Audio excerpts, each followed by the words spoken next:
But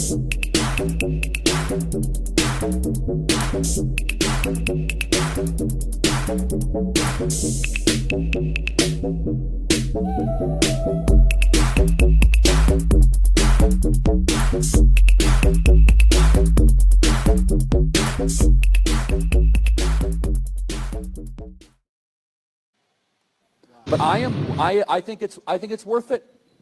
I think it's worth to have a cost of, unfortunately, some gun deaths every single year so that we can have the Second Amendment to protect our other God-given rights. That is a prudent deal. It is rational. Nobody talks like this. They live in a complete alternate universe. Sure. So we need to be very clear that you're not going to get gun deaths to zero. All right. Hello, everybody. We're going to be kind of switching gears, but I did want to, introduce everybody on the panel. First of all, we have my co-host here. We have Sophia. How you doing, Miss Sophia? Hey, I'm doing okay. Cannot complain. Life is good. There you go. All right. And then we have the Reverend Gilberto Rosado. How you doing today, sir? Nice to speak to you again. Fantastic. Thank you. Well, nice to be here. Unfortunate news recently. Yeah, that's right. It's unfortunate news, and it's something that kind of cropped up, unexpectedly. There's a lot of background noise, Sophia. If you could turn it down or something. A lot of wind coming through. There we go. Cool. Yeah, so we were going to pretty much discuss, current events. Unfortunately, and rest in peace to Charlie Kirk and his family. I really do feel empathy about that situation. I am a big advocate for free speech. I don't think people should be killed because they have opinions, no matter how disgusting we may find them, or if we disagree with them at all. You shouldn't be killed just because you have an opinion. I really don't think that is, the really good thing. And unfortunately, the problem is that, within the debate that happens after these sort of things, most people just dig into their tribe. They just dig their boots in and they're ready to point the finger, And unfortunately, in my opinion, most people are not really driven by evidence at all, but by emotion. So, psychology and cognitive science always show us that human decision-making is far more intuitive and emotional than actually rational. There's a book out there called The Righteous Mind. It's by a guy named Jonathan Haidt. And he argues that reasoning often serves as sort of a post hoc justification for like gut level feelings rather than, the independent driver of our beliefs that we oftentimes think it is, right? Like neuroscience supports that the limbic system, the emotional brain, tends to influence our behavior more strongly and immediate than, like our prefrontal cortex, like our rational brain. And so, what I'm saying is most people are very emotionally driven. And as a result, we have political tribalism. And this really highlights how this emotion outweighs evidence. So like when politics becomes a matter of us versus them, individuals start treating political parties or ideologies like sports teams. They become loyal to their group, and that matters more than the truth, apparently. And studies show that partisans will believe or dismiss evidence depending on whether it supports that party's position.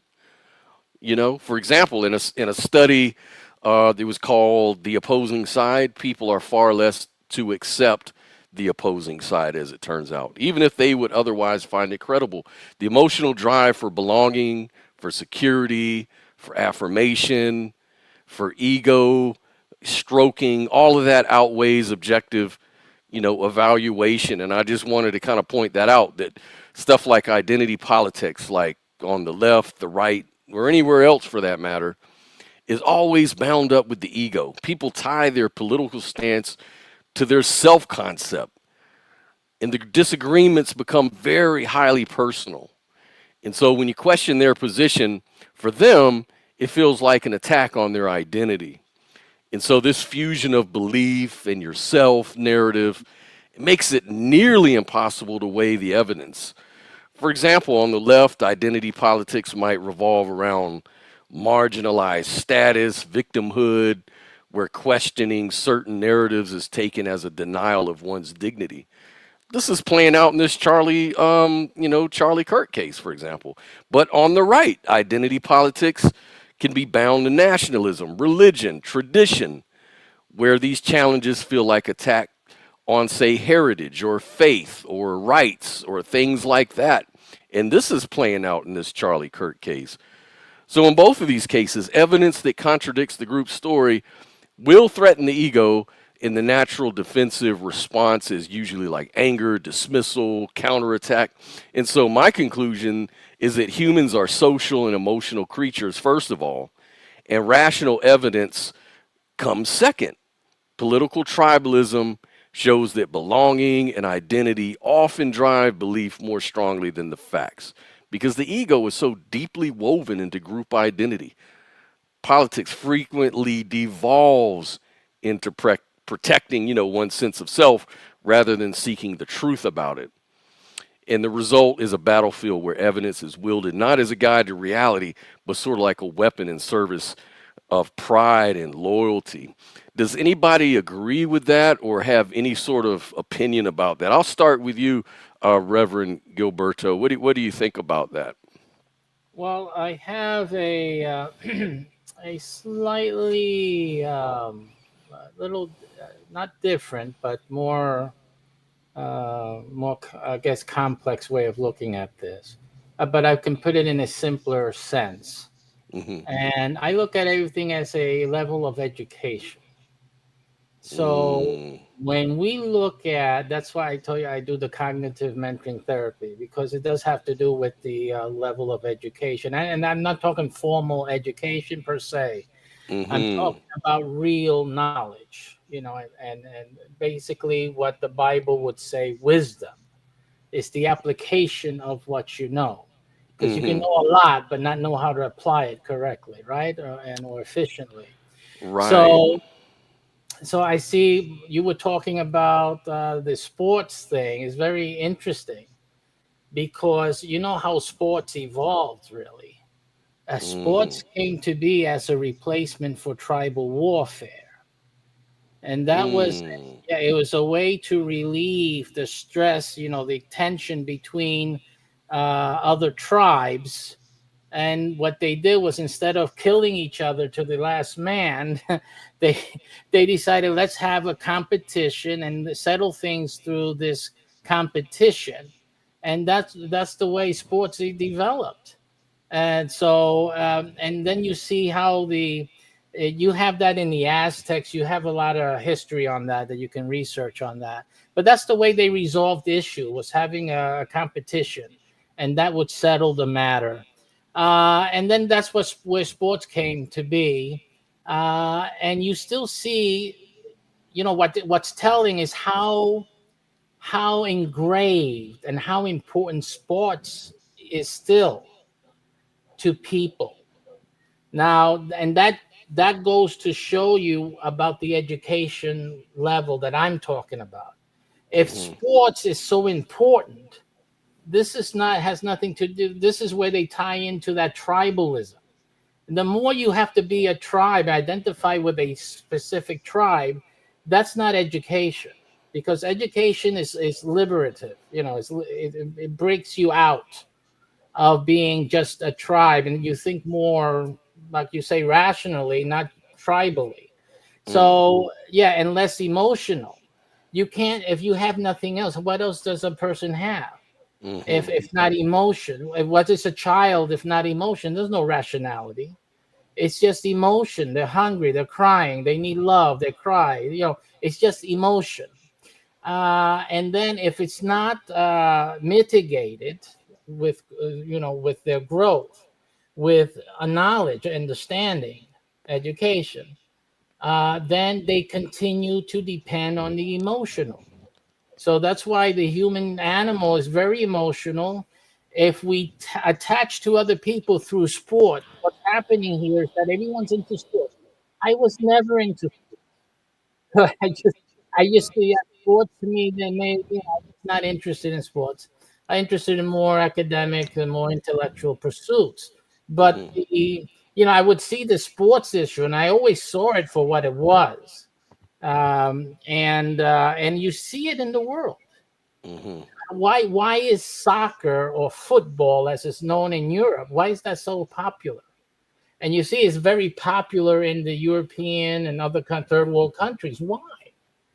And if you look at it, it's a kid's game.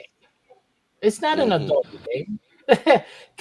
Kicking a ball and running down the lawn is a child's game. Now, all the Mm. people in the world attack me on this, but I call it I call it as I see it.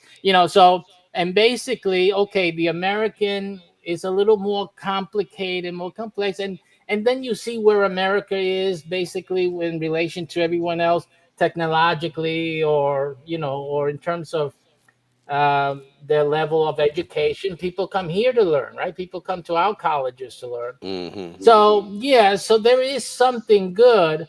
There is some different level here in the U.S. as opposed to other places in the world. And then we have football here, what we call American football, as opposed to the soccer. In terms of soccer, how Mm-hmm. what So there is difference. There's a difference, and the sports really show it. You can see the difference there.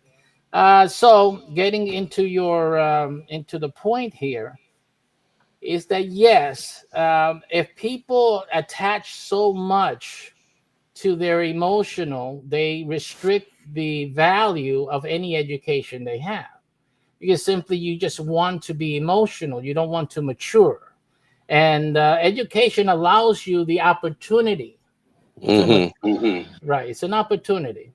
I don't want to take all the time, but in any case, that's the gist of it. I think if people would realize that all of this emotional fabric that is in the world is really due to the fact that people aren't availing themselves to understanding, and that's really important, and they need mentoring in that, because what is the mentoring that they're getting now? This is why Mm-hmm. Jesus created disciples. There was a point to that. It wasn't just to get this religion going or whatever, which wasn't what a religion was about. It's education. It's Mm-hmm. reformatting the secular education, the secular discipling, if you will, in society, towards this Jesus's model and Jesus's pattern. And Mm-hmm. so, and that brought in, you see, historically, what did it bring in? It brought in eventually the Renaissance and technological advances, the development of Western society. Eventually, because people are hard headed, so you had these challenges, but we see the development of it. So there's a Awesome. lot to today. There's in terms of this issue with this unfortunate happening. Mm-hmm. There's a lot to be said Yeah. about education, what I, the church has to do, what people need to do, the turning point, all of this is really, we have to go there, because we have to realize we're dealing with people who are stuck in a tribal mentality. That's And the right. politics, I'm also into politics, but not on the front like others. But the politics hone into this. They're using this basic emotion for their advantage, and there you got the two political parties, each one tying into the emotions, and that's why you have all this rhetoric. Yeah. Yeah. That makes a lot of sense, and I like everything you said there. It's very, very interesting. So, Mhm. Sophia, what do you think about that question that about education versus emotionalism and tribalism, and how sports kind of play, how it actually turns into a sport in a way? What do you think? I just have a question, if I might ask. Sure, go ahead. Can y'all hear me? Yeah, I Yes. can hear you. So would you say that somebody like Charlie Kirk, who says who said that he was a Christian, would you say that he was a disciple and preached a Mm. message that brings people together, or would you say no? What do you think about his message if you're familiar with his um viewpoints? I assume that's for me, and but I'll answer this. I Yes, really, yes. yeah, for the sake of my own, for purity in thought, and I'm also a composer, and purity in my compositions and my writings. I do not purposely listen to other people, and there's a history to that. I won't bother Mm-hmm. you with that. So about Charlie, I only know I seen him like on YouTube. I know that he's an apologist. I see the titles on the YouTube videos, but I'm not. I can't tell you everything that he said. I know I've heard clips about it, and since they're clips, I don't know what the context of it was, because I know that a lot of things can be taken out of context, right? Mm-hmm. And some people would accuse me of saying something like I have opinions on the slavery that people don't agree with. It's just historical. So I go with original slavery. I just don't call slavery the negative slavery because that's a later development. The early development is different, but I don't want to get into that today. That's a different topic. But Such a in thing is yeah, there but such a thing as positive slavery? yeah, well, any job that you have is slavery. The issue is that, to put it very concise, because I don't want the conversation to divert. Slavery, and God, when God created us, and even without it, as we evolved, we were farmers. Everyone raised their own food. And so, when you do not raise your own food and you depend on someone else, you work for someone else, that was slavery. That's how slavery began. So the negative part came in later, but that everyone is really supposed to be farming their own land and doing for themselves. So that is the paradigm. And slavery was really a way to help that someone had a fire on their farm, flooding, they lost all their crops. They would work for another neighbor, and they would help each other out that way. And that was really the way slavery began. And of course, with the development of civilization, cities instead of farming areas, you needed people to go to work for others. It's just slavery. That's what it was. Mm. Never know. Well, back to the Charlie Kirk um, situation. I know that you're not really maybe familiar with a lot of what he said, um, but a lot of people on both sides definitely are very emotional about their side. Like to really, from what I understand, the way that I see it from my social media feeds and folks I've talked to in public and stuff like that, it seems that the left is looking at it like he spoke a lot of hate, and so I don't feel bad that this man died. In fact, the world's a better place because he's gone. And the right will come out and say, look, he was assassinated over speaking his mind, whether you like what he had to say or not. And so it became a free speech issue. And also, they're going to get on the left about, the lack of empathy. They're the big empathy party.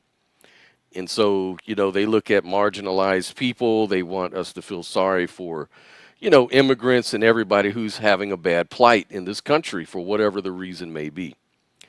And so the right says, well, if that's true, then how is it that you're laughing about a man who was killed? What about his family? Even if you disagreed, what about free speech? These are liberal ideas.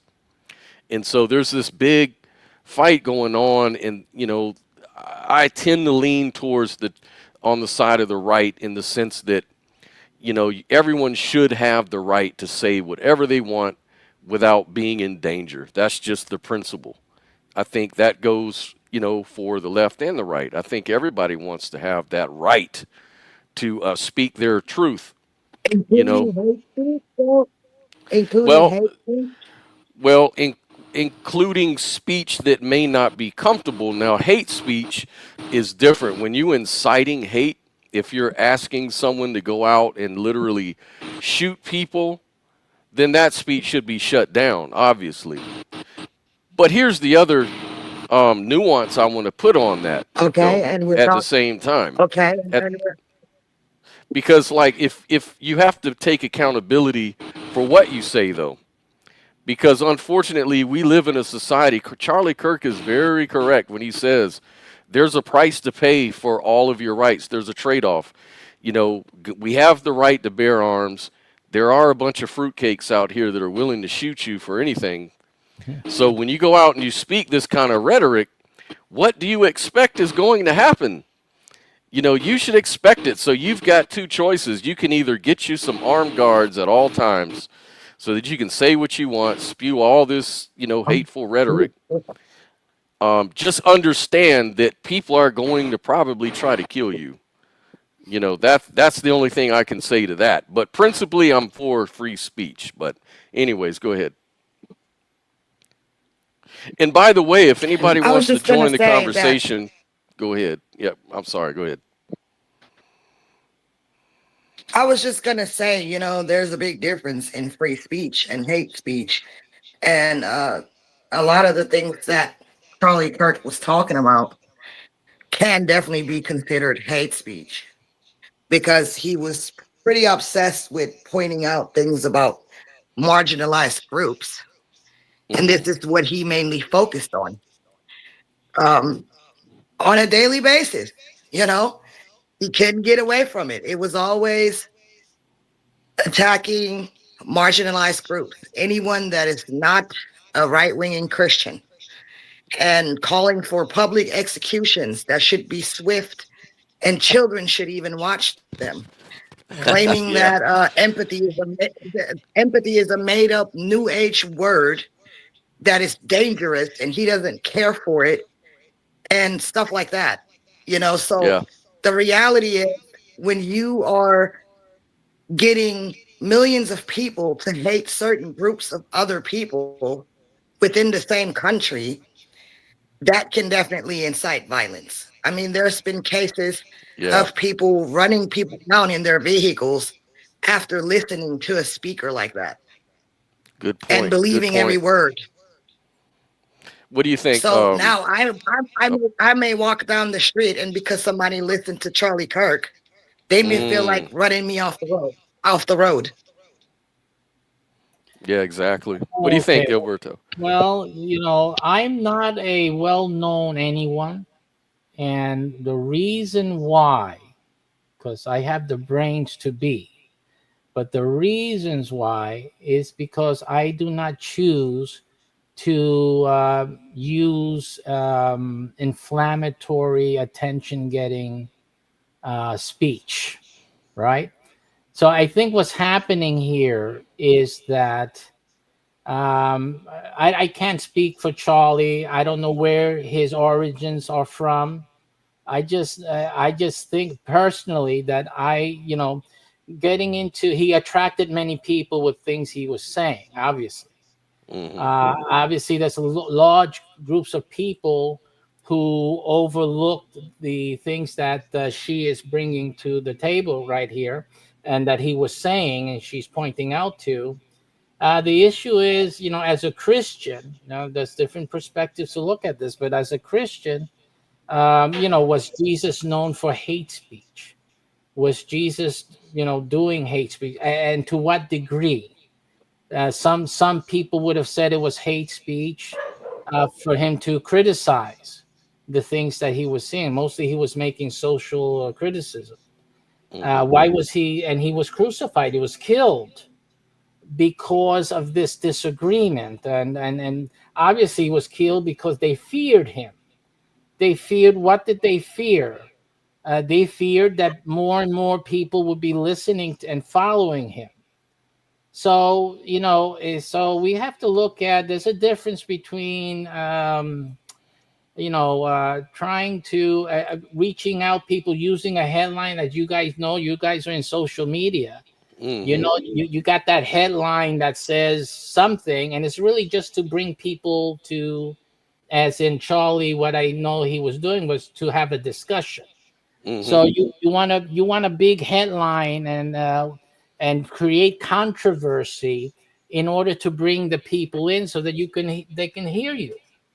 So I see the value in that, and I know that to some degree that's probably what he was doing. To some degree, I can't, like I said, I didn't hear his whole speeches or anything like that, but to some degree, and let's speak honestly, sometimes we lose ourselves.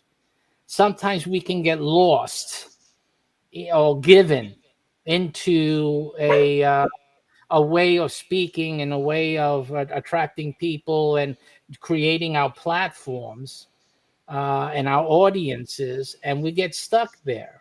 And to Mm-hmm. what degree is that where is the education had? What we were talking about in the beginning. Have we really left the tribalism and become a person of understanding? Because that's the problem, and there's people at different levels. So I'm not going to judge Kirk, Mr. Kirk, Brother Kirk here at this time. But if you didn't break out of the tribalism to Mm-hmm. bring people up through and into a level or plane of understanding, then this is probably what she's hinting toward. That Yes.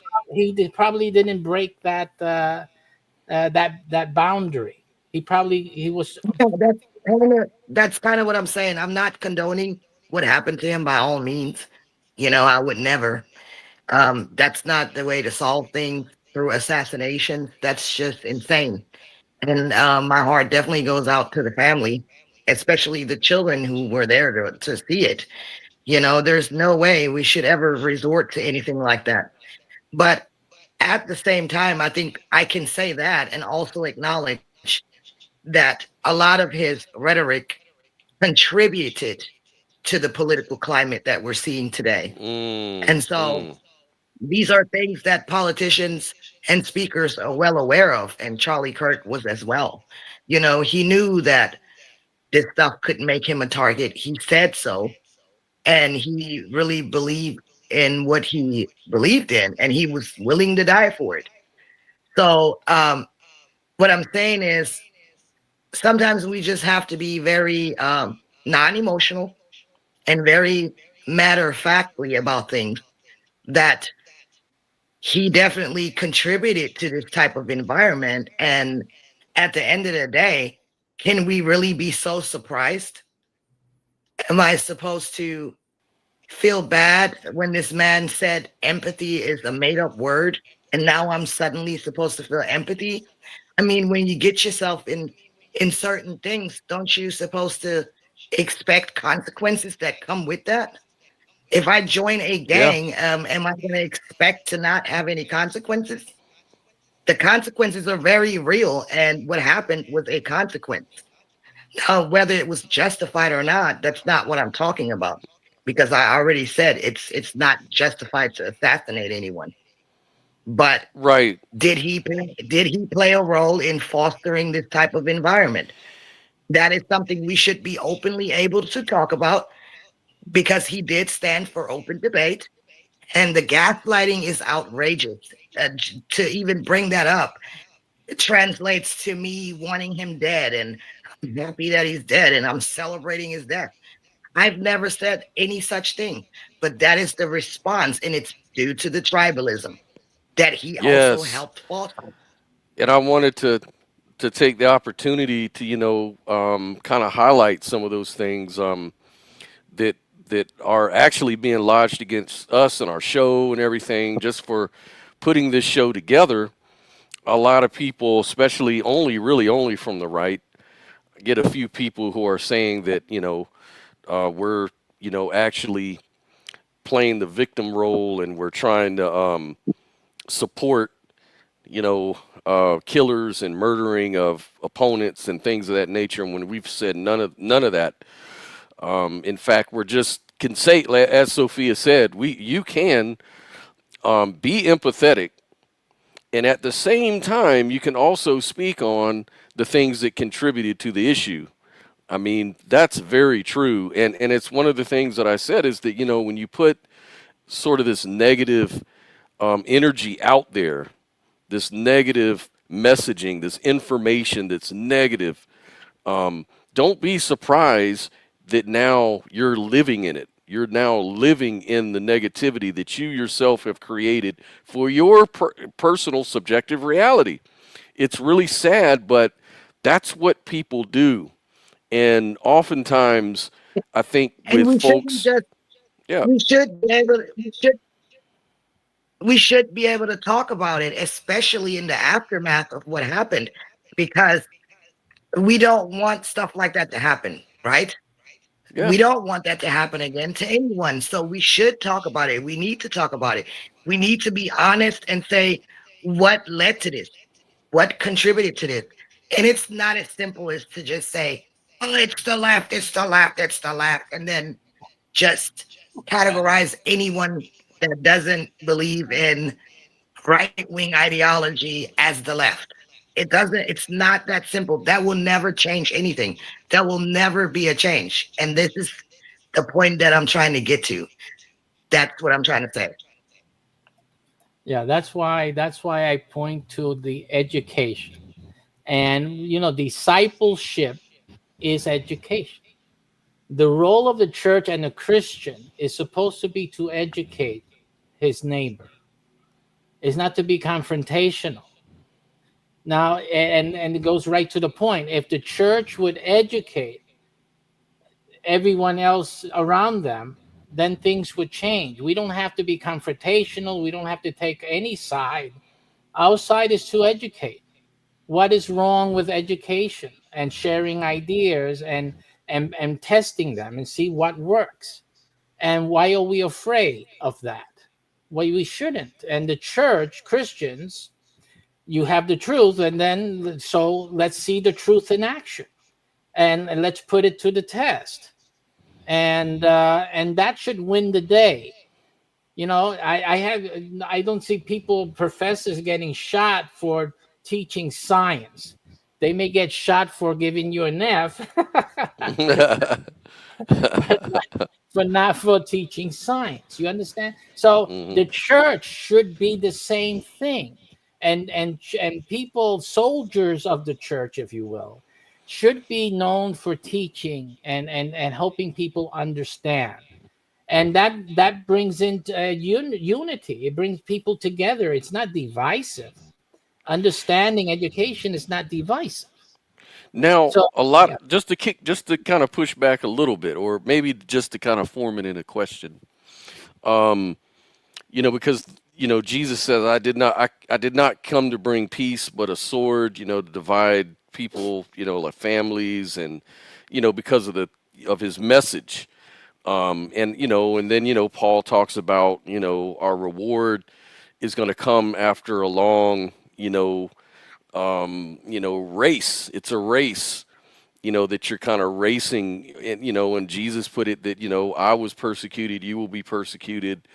So it seems like from the New Testament point of view, for as far as how some people interpret the New Testament, that right here in this world, by being a teacher, you're going to heap upon yourself a lot of persecution, a lot of division. Even your own family is going to be divided against you.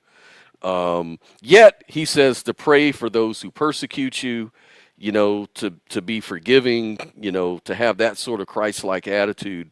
What is your thought on that particular narrative? Well, if I stick my finger into a blender, it's going to hurt me, and I can't blame it on being attacked by the devil. That's the way I see that. I see that as a misapplication of what Jesus is I agree. speaking. Well, if if you're persecuted for speaking, truth, and what is truth? Truth is understanding. Truth is light.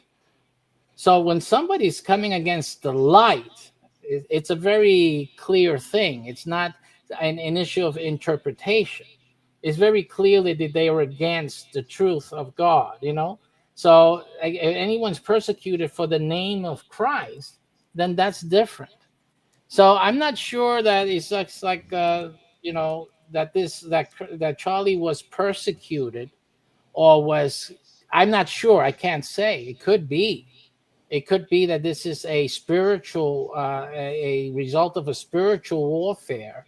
It Hmm. could be that he was shot because he was a soldier of the church, and that's a case to be argued. That could be indeed, but just looking at it in the sense of the political speech, free speech, and in that context, you know, what was turning point and what Charlie was doing, was it an educational effort?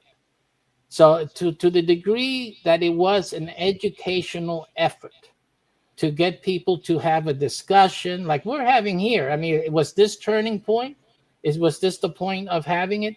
You know, for people of different from different planes and from different areas to discuss, have a discussion, and to, you know, put theories to a test, posits to a test. That is okay. And if he got shot for that, I think that's really it sucks. And again, it's like killing a teacher just because he's teaching. So to that degree, that's where I stand on that. But if you're becoming political and tribal, then you're using the tribal mentality Mm, and feeding into it, then you're guilty, right? mm, And then you deserve the spear that comes flying in from the other tribe, mm-hmm, because mm-hmm. now you become a tribe warrior, and you can get shot. You know what I'm saying? So it's Yeah. an I look at things very right. If you're gonna be a soldier, you're gonna wear the uniform, you're gonna get shot at. So Mm-hmm. that's something you have Yeah, to and you understand. should Right? expect it too. Yeah. Right. So that's the issue. But if I'm coming in as an instructor, as a mentor, and we're having this discussion, then obviously, as Sophia said, this is totally, you know, not right, to have people shooting or so angry at someone just because they have a Right. point of view. It's like ridiculous. Why So do you there's that. think we can't? How do you think we got to this point in this country? Because it seems like we're very divisive at this point, and Um, Now you got into that one. Because I've been teaching for a long time that the church has not been doing what it's supposed to do. And I'll give you an example. Abortion. Now, if you ask me, am I pro or against abortion? Right? mm-hmm, I'm going to tell you that I personally am against abortion. I think that's a murdering of a human being. mm-hmm, Uh, but if I were the president or some senator, legislator, I would not vote against abortion. And the reason for that is that it's not my job to Christianize a nation through legislation. mm, Jesus didn't say pass laws and force it down people's throats. He didn't say that. It's the church's job, Christians, to teach their neighbors, to have conversations, to discuss, to love their neighbors, to get and educate families so that they can, you know what, I'm not going to do this. It makes more sense to give this child a chance, not his fault, whatever happened. Give him a chance, him or her, and it's for the church to step up to the plate and for people yes, in the community. That's what I believe. So I'm against abortion, but I wouldn't be a legislator to to vote against it. I believe that the Americans have a right to determine what they want to do. So we have freedom to do what we want to do, and we have to preserve that right as well. So that's what I personally. So I see the same thing here. I see that the church, instead of focusing on legislation and politics, you got to get into your Bible and the job and helping, mentoring, discipling the world for Christ. If we win the world for Christ, there's no need for legislation, and you can have the right to have an abortion, and nobody will have it. That's Yes, how I look yes. at I agree with that 100%. Go ahead and repeat that, Sorry. Sophia. We can hardly Yeah. hear you. Yeah. Can you hear me better now? it. Yes, Yes. ma'am. I was saying I agree with that. And the thing is when you just take things to the extreme. To bring up one of the things that he said about abortion, he was asked if a 10-year-old was raped, would he force the 10-year-old, if it was his daughter, to, you know, go through with the pregnancy? And he said yes. And that's just crazy because normally, scientifically and biologically speaking, a 10-year-old is not capable of carrying a child and, you know, have a full-term pregnancy. That would usually kill the child. That's insane. So these are the things where you are going to the extreme with things. And it shows that you have more, it's more important to you to win the argument and force your agenda than be rational and reasonable. There are always exceptions to certain rules, right? Nothing is always completely black or white. There's always nuance to things. So when you completely disregard that and dismiss that, that makes you come off like you don't even respect life. Because why would you force a 10-year-old child, let alone your own daughter, to go through with a full-term pregnancy if she got raped? And so these are the things where I say it has no business in government. It should not be enforced as laws whatsoever. And I think it's even more hideous to say that that is a Christian concept. And that's why people should do it. Yeah. I really agree with what both of you guys are saying. Like, I believe that, that if you're taught, the church's role is to edify the congregation and teach and preach the gospel, but also to edify them and to give them guidance that comes from God, from the Bible. And that's between the person's conscience and their God. At the end of the day, everyone has to make a decision with their free choice to do so. But if government, for government to step in, it's just politicizing all that.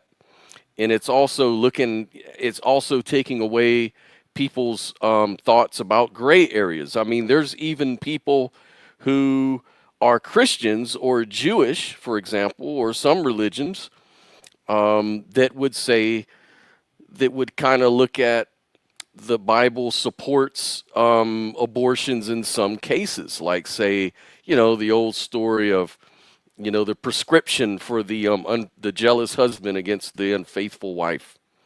That bring her to the temple, let her drink the water with the dust from the ground in order to cause the miscarriage, because in case she did cheat on the husband, then she'll be punished by the child, by being barren this time, or having the miscarriage. And if she's not lying, then no harm, no foul, right? And a lot of people believe that and say, well, this reflects the thinking of God, that there are cases when a child shouldn't be born because it was maybe born out of sin and things of that nature. And so in that case, the abortion is totally justified. It's sort of like a punishment to the unfaithful wife in a way. So there's ways to justify abortion on religious grounds. But, when the government steps in, they sort of take those nuances away. You're kind of infringing on people's religious views to practice abortion the correct way according to their religious teaching or what have you. What do you think about that, Gilbert? Oh, I think it's still another political piece of candy to be used, and I Mm-hmm. think that's what is being done actually. Anybody with some reasoning would say, well, this is not the area for the government to get involved in. It should be, basically for the family to decide what they're going to do. Again, the church's challenge is to reach society, reach the rapist before he gets to, rape that child. That's the burdens of the church, to do that. And then the question, when it does occur, the question of when it happens is really up to the family, as you see in the Bible. It really is up to the family. The church is the one that needs to be there, obviously, the community, but it's really a decision. It's a personal decision, one way or the other. I've always believed that we could be far ahead in terms of scientific discovery, medical discovery, and other things, technological. With all these brains that people have aborted, Mm-hmm. I mean, I just say, why are we still flying airplanes with wings on them? For me, when I ride an airplane, I feel like I'm in an old-fashioned vehicle. Yeah. it's, it's taking us so it's taking us so long to get rid of these wings. Let's get on with it. So anyway, that's just my personal feeling. But yeah, I believe that we're holding ourselves back. Politics is playing the role, taking advantage of all these things, and killing off. Really, my opinion is that you're killing off possible, great leaders and great thinkers of our future. Because if you think of it, who's to say that the great minds of history were not the product of rape? Right. Think of Right. it. You're very true. There's so many ways to look at this stuff. And I'm one of the people. I'm not really, and I think you know this, Reverend. I'm not a Christian, but I do see life as sacred, divine. There's such potentiality with the human mind. The consciousness is a very special thing. And I know a lot of people don't like special pleading and making ourselves special. But I mean, come on, let's look at the data. Most of the objects you look at in the world are just dead matter. They're just, things that we would consider unconscious appearances, things that don't speak back to us, don't have internal feeling. We do. We as human beings have this capacity to experience things and to love and to do positive things and show love to others, and even do that that same sort of energy we can put out towards the world itself. We can really benefit nature. We can be more symbiotic in our behavior in planning and things that makes us a special kind of creature in reality, in this reality. And so in that way, I look at life as very sacred, and you're killing potential, but there's also arguments that we can talk about for why maybe abortion may be necessary or whatever. And I let people have their own view. But that's just where I stand as well, But go ahead, Sophia. Yeah, and I agree with you. And I would also say that a lot of times we're focusing on the wrong thing. And as an idealist myself, or slash mystic, Hmm. I believe that there is always an underlying reality at play for things to manifest the way that they do in reality. So, with that being said, instead of forcing, a law that says you can't abort ever and going so far as to force a 10-year-old that's been raped to carry a baby to full term, which will possibly most likely, kill the baby and the girl. Hmm. Um, why are we not asking what's wrong with our society as a whole where rape even occurs in the first place? So we should address that. Once we address the root issue, then maybe we wouldn't have other issues like um, overly getting abortions and using it as contraception. You know what I'm saying? Mhm. It's the church not doing what it's supposed to do. That's what I would say. And I always taught that. And you can see all my old videos, and you see, I've always said the church is not doing what it's supposed to do. And instead of and you see them going the easy route by becoming political and forcing their religious views on it on the country, and that shouldn't be that way. We Jesus said to make disciples, not patriots or country patriots of this or that nature, and to force laws on the other side of the country that doesn't want that, because they don't know any better. We're supposed to be teaching, not forcing. So I think it's very clear. All of this, everything we're discussing about here, and everything even that Charlie Kirk was trying to do in his, it has to do with the failure of the church really to be doing what it's supposed to do. And where did Charlie learn what he was doing? Where did he develop his perspective and sought to solve it in his way? If it wasn't the vacuum that the church has left, the church is not addressing it. And Ex- this vacuum was, I saw when I was in college. I saw this whole the African Studies department was first starting up when I was in college. I saw it and I heard those professors, spewing their philosophy, getting people to sign up for the African studies classes and this and that. And I heard it. I knew already. I understood what they're doing and what they were trying to do. I didn't agree with it because I saw the reasons they were doing it, their motives. Okay. And I, as a part of education, teaching history and that's fine. But they had this added purpose, this motive, underlying motive that I was able to see and grasp, and I didn't like it at all. I was just a student, but I Well, saw I even seen that, and I can say they definitely did have like some extra curriculum type of stuff going on. And it was kind of like, it's one thing to teach history, it's another thing trying to make black kids feel in class like the country hates them and continue to reiterate their mm, blackness, And hmm. so I get that, and I would be the first to say that's unnecessary. There's a time where we need to move past that. You know what I'm saying? yeah, And, they and stopped it. They stopped it dead right there, and I saw that, and everything else happened after. You had the Jesse Jacksons, Sharpton, and all that mess. I said I knew this was going to happen, and mm, here we are. And I think the country is stuck. This stuck, yeah. country is simply stuck, That's what and we happened. need, yeah, and we need the church and people in the church to unstuck it. But you have to do it the right way. Don't be going keep the flames of fire.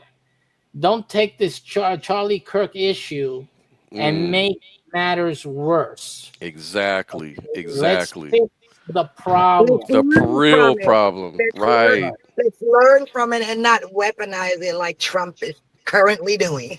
Yeah, let's not do that. And by the way, I hate to jump in and say this as well, but I'm kind of between jobs right now, so I'm trying to justify my time whenever I spend on anything. I try to justify my time while I'm between jobs. And so if you can maybe, contribute to the show, buy me a cup of coffee, something like that, it would really help. And I can continue to, do this until I can, get back on my feet with my jobs and everything. But I really appreciate it. Anyways, go right ahead, guys. I just wanted to blurt that out. Okay, make sure you send your donations. Worth it for this type of talk, right? That we're having is essential. It's That's the right. most important thing that everyone needs to hear, and everyone needs to not only support this channel, but also share, like, and share, so that other people can hear the truths that are being said. Absolutely.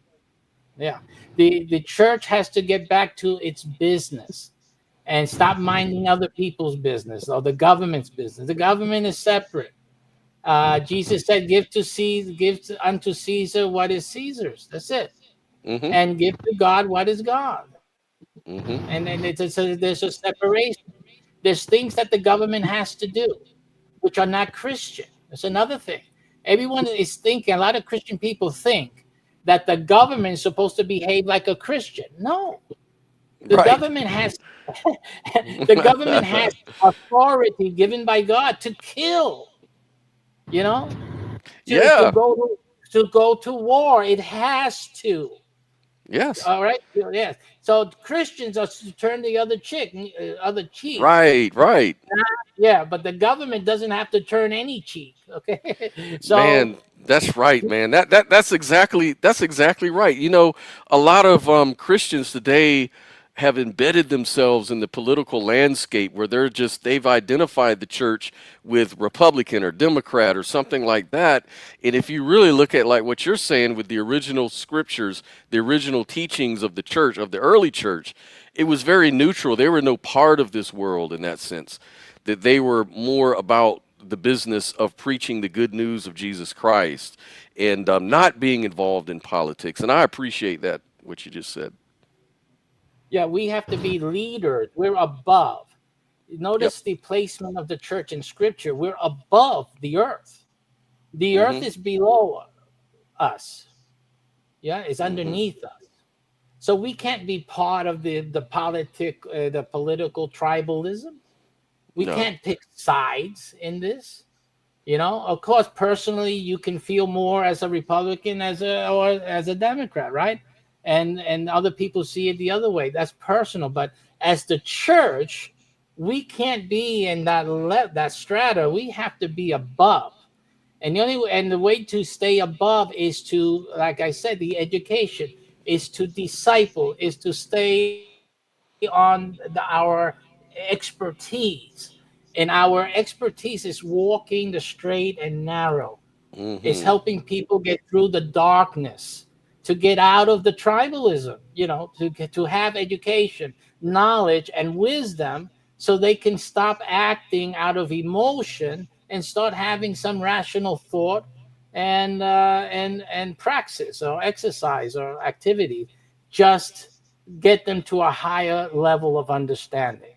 And this would have helped this kid and a lot of other kids that go to guns to create havoc, because they find no other way to do it. It's a lack of education. It's simply, we when we Correct. you and I get upset at something, I get online and do a video. Mm, yeah. Right. And I as a mystic, I can completely share that sentiment. I try to stay above it all and not be on either side because I see where both sides are wrong.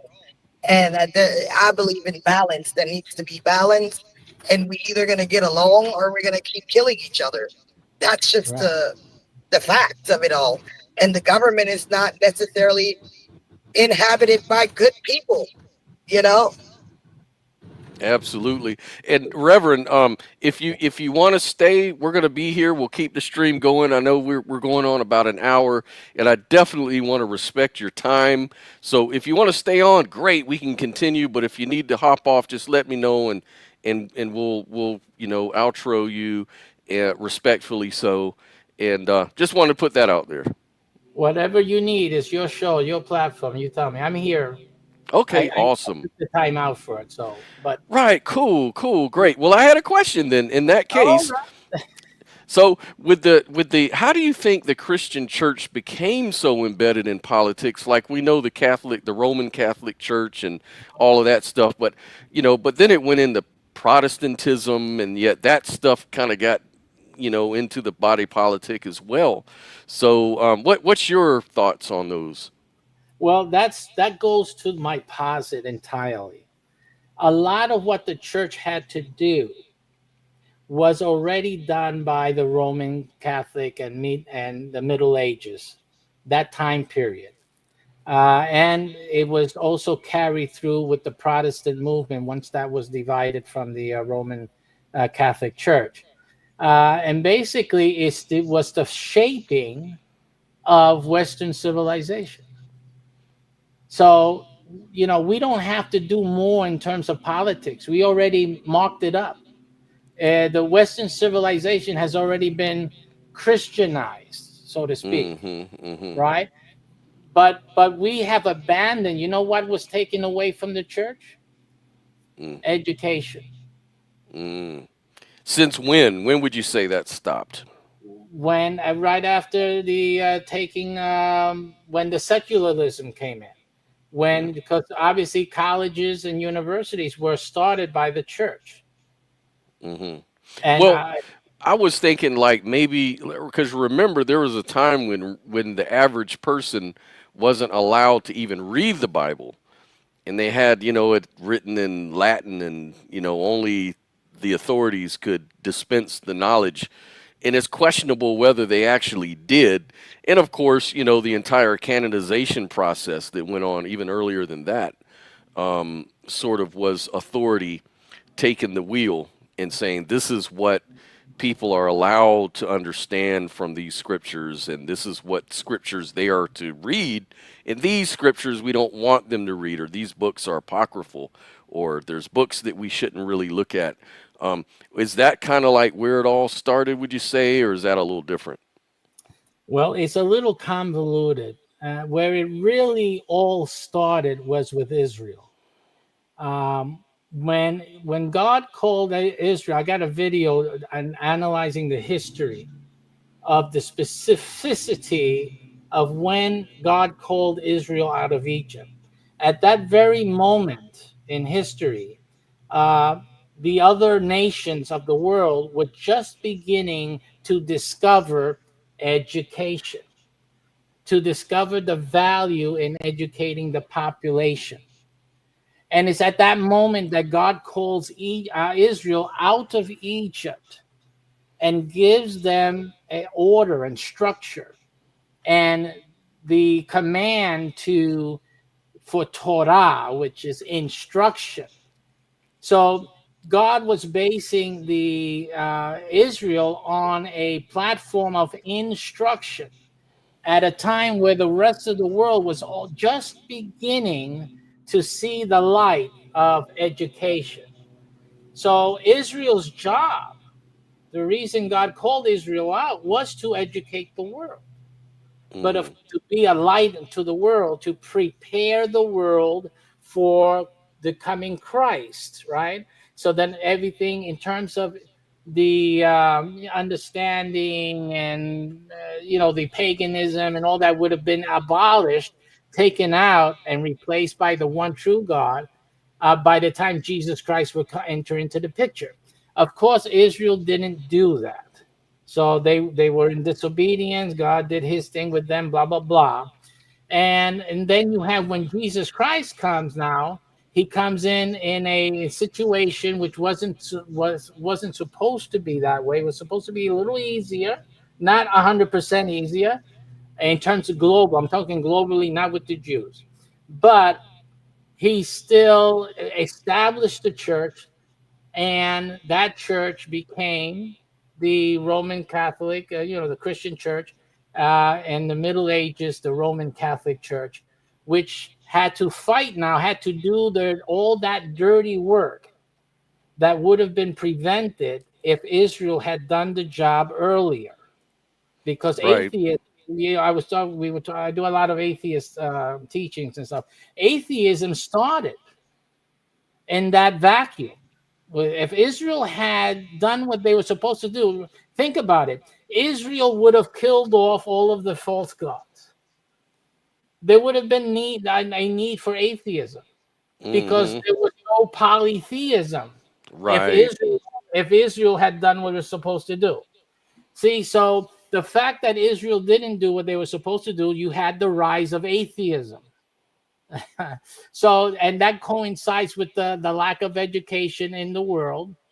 But through the Middle Ages, the Dark Ages, and the adaptation of pagan ideas and rituals and things like that, incorporating that into the Christianized practice, that eliminated most of the paganism in the world. So then the Roman Catholic Church was doing catch up basically with what Israel was supposed to do. The Roman Mm. Catholic Church became the modern, this time period Israel, and eliminated those pagan gods Hmm. dominance. And Ah. then you have the development of Western civilization.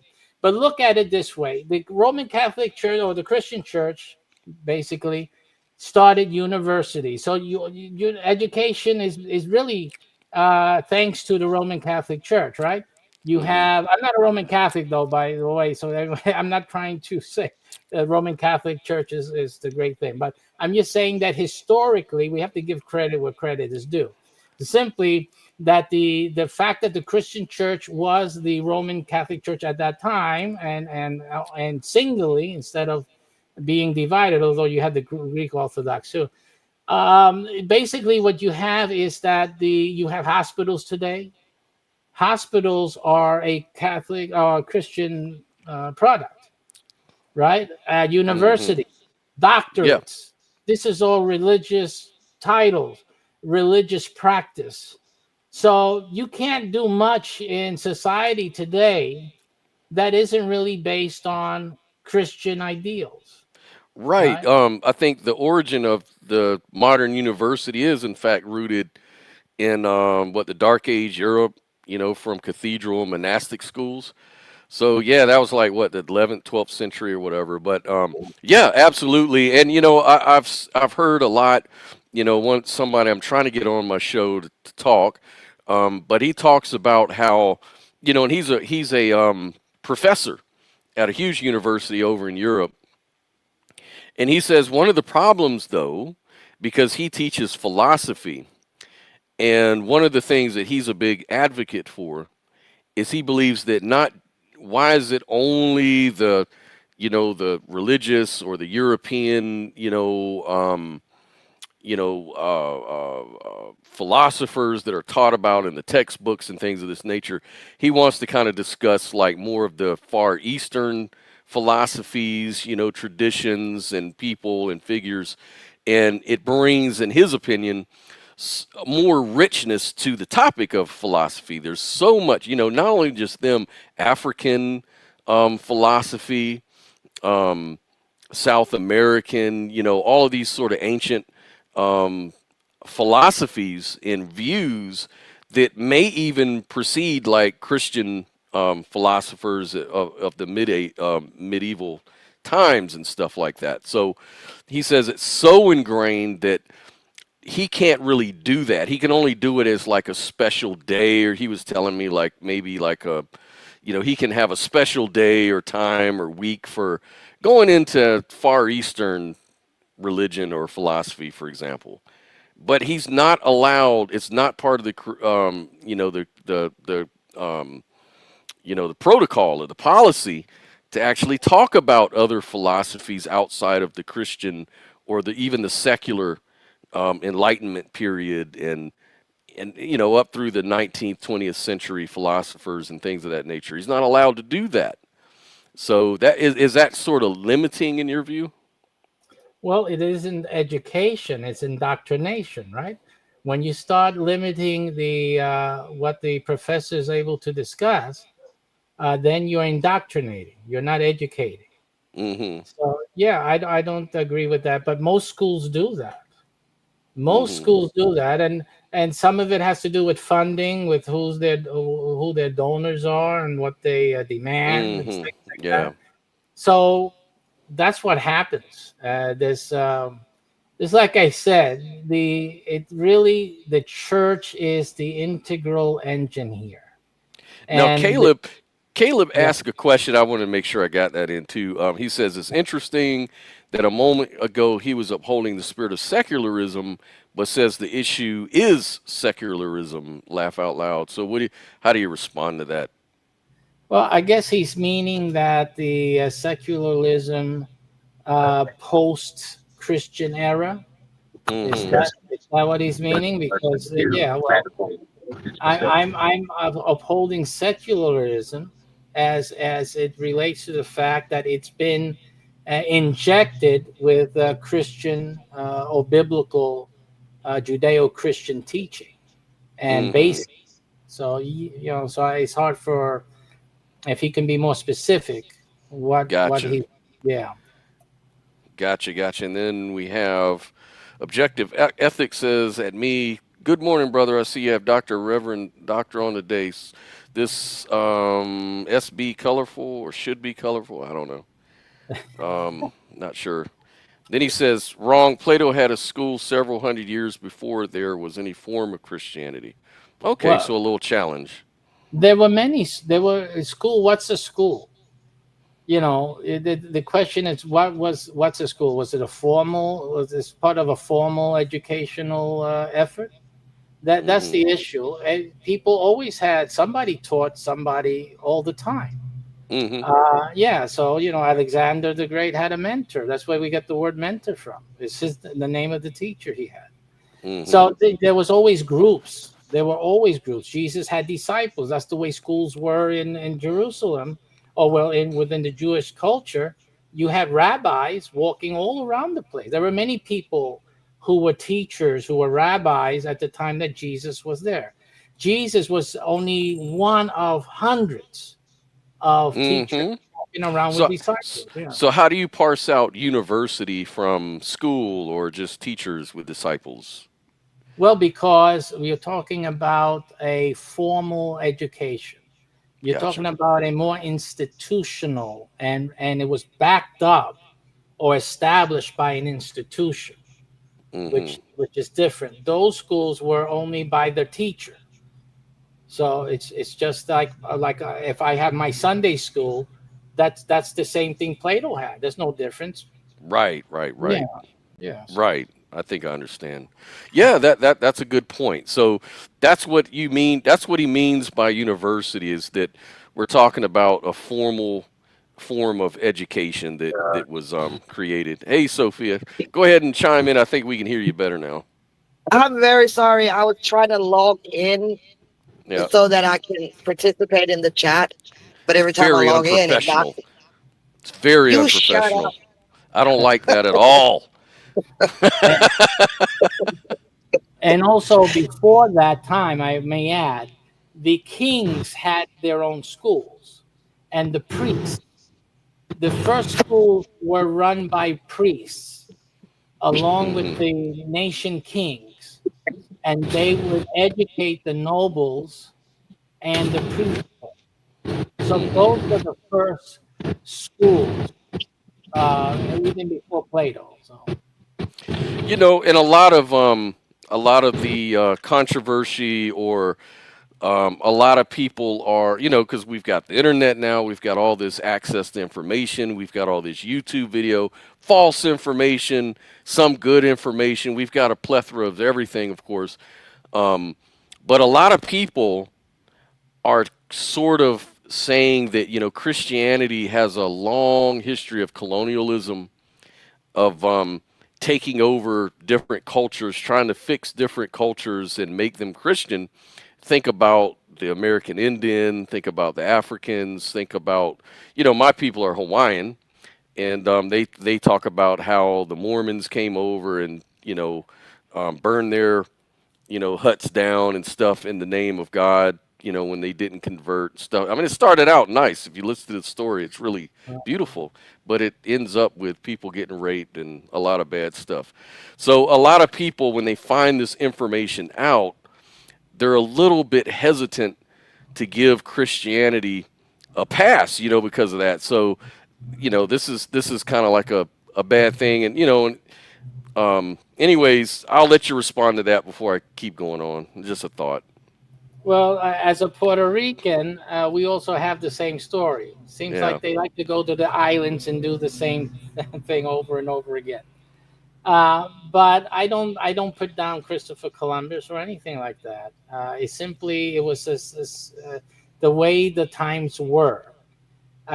Just simple as that. Even though I don't want to sound heartless about it or anything like that, but it's just the way if you look at it as a person who believes in evolution, everybody was raped. There was no marriage. So when did rape stop? So there's sometimes, and it's funny is that a lot of people who are atheists or whatnot complain, but it's because of atheism or the ideal that we evolved, there's no God and this and that. So then why is there so much outrage about rape? Because that's the way the animals do it. Animals rape other animals all day long. Mm-hmm. You Mm-hmm. know, so it just becomes nonsense to me. And I wanted to hear from Sophia also, what is if she had some more information about the 10-year-old not being able to carry full term? Does she have some resource that I can look at for that? That's interesting.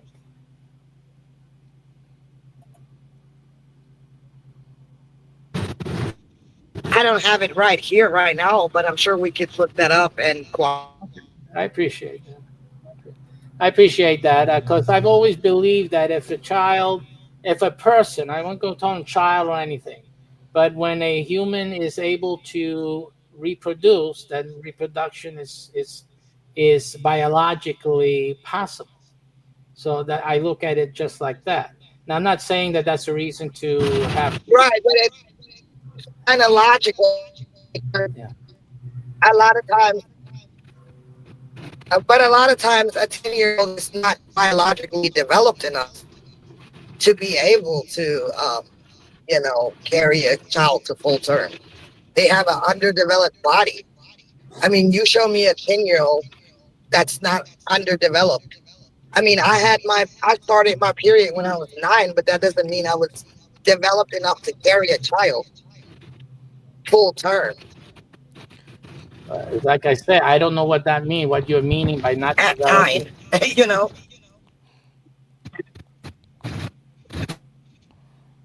Are you develop. trying? Are You you don't even trying to have say that you don't that even it have the can? breast to breastfeed the baby. So if they get pregnant, they're not able to get the milk in their mammary I'm gland. Is sorry. that There's a little bit of a lag. all right? I mean,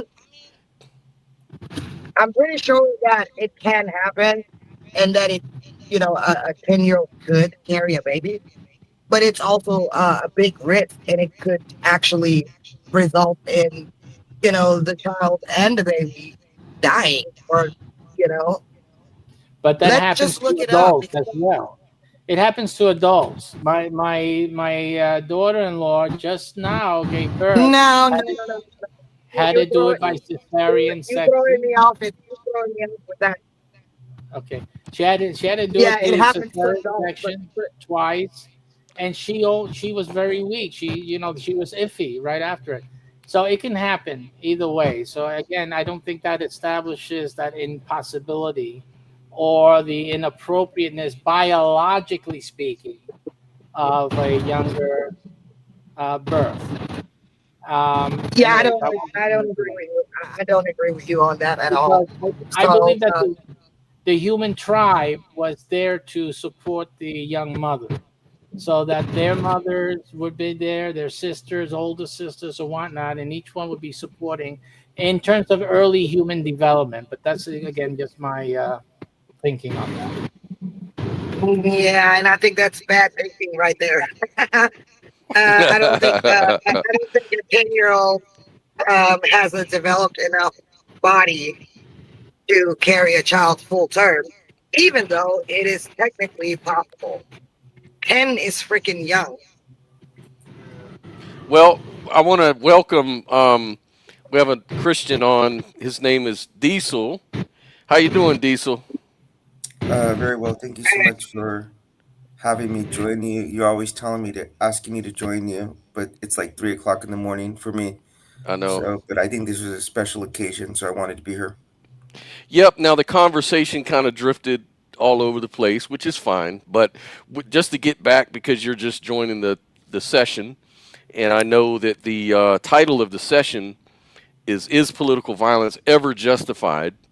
And we're kind of coming to a consensus that no, it's probably not justified to kill people over words. Okay, but at the same time though, there's a lot of controversy about, well, you know, maybe Charlie Kirk, he kind of brought it on himself in a way, and he kind of admitted that, as long as there's gun rights and nutty people, the trade-off for having that right is that you're going to have people get murdered and assassinated. That's just part of the game.